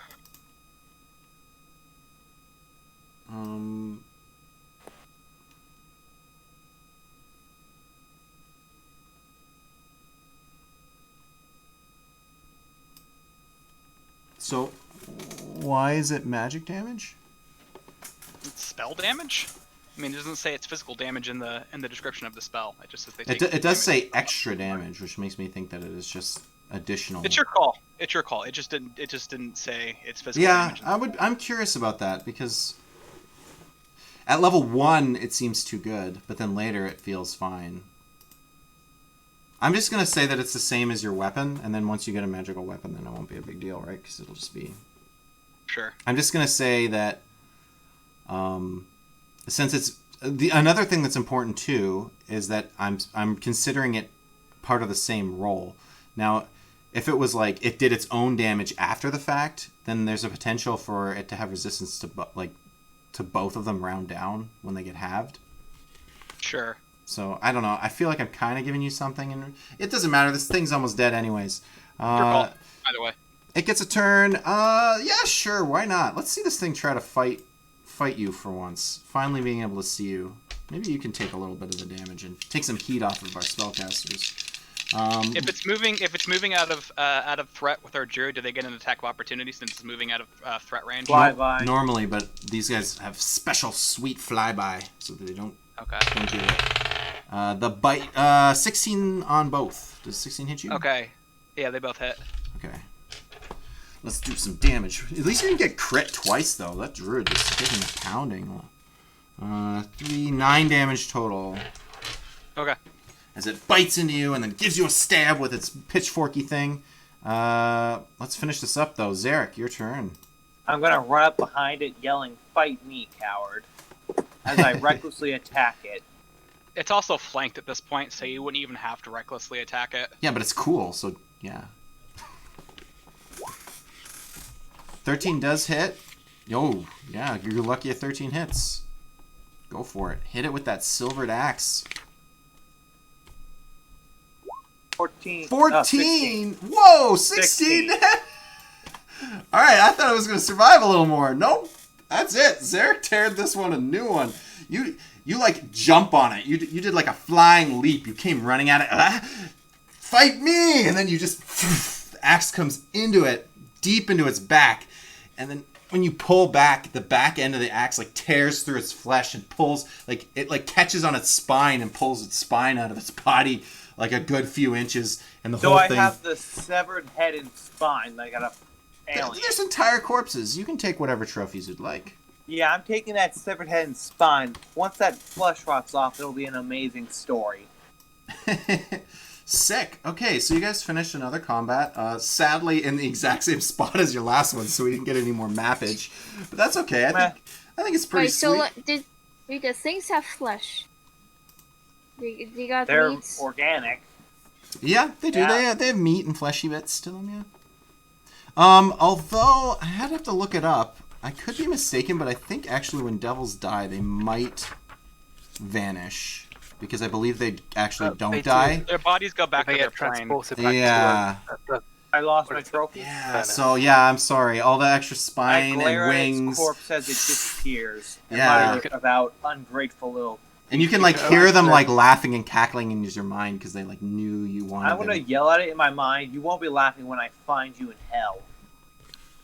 Actually, Wait, they killed a gnome earlier, right? you can only kill them if you kill them in their like plane.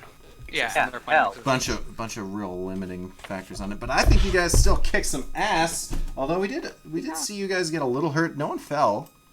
Strong. full That's HP. some strong druid healing. I didn't realize you guys have like an actual healer.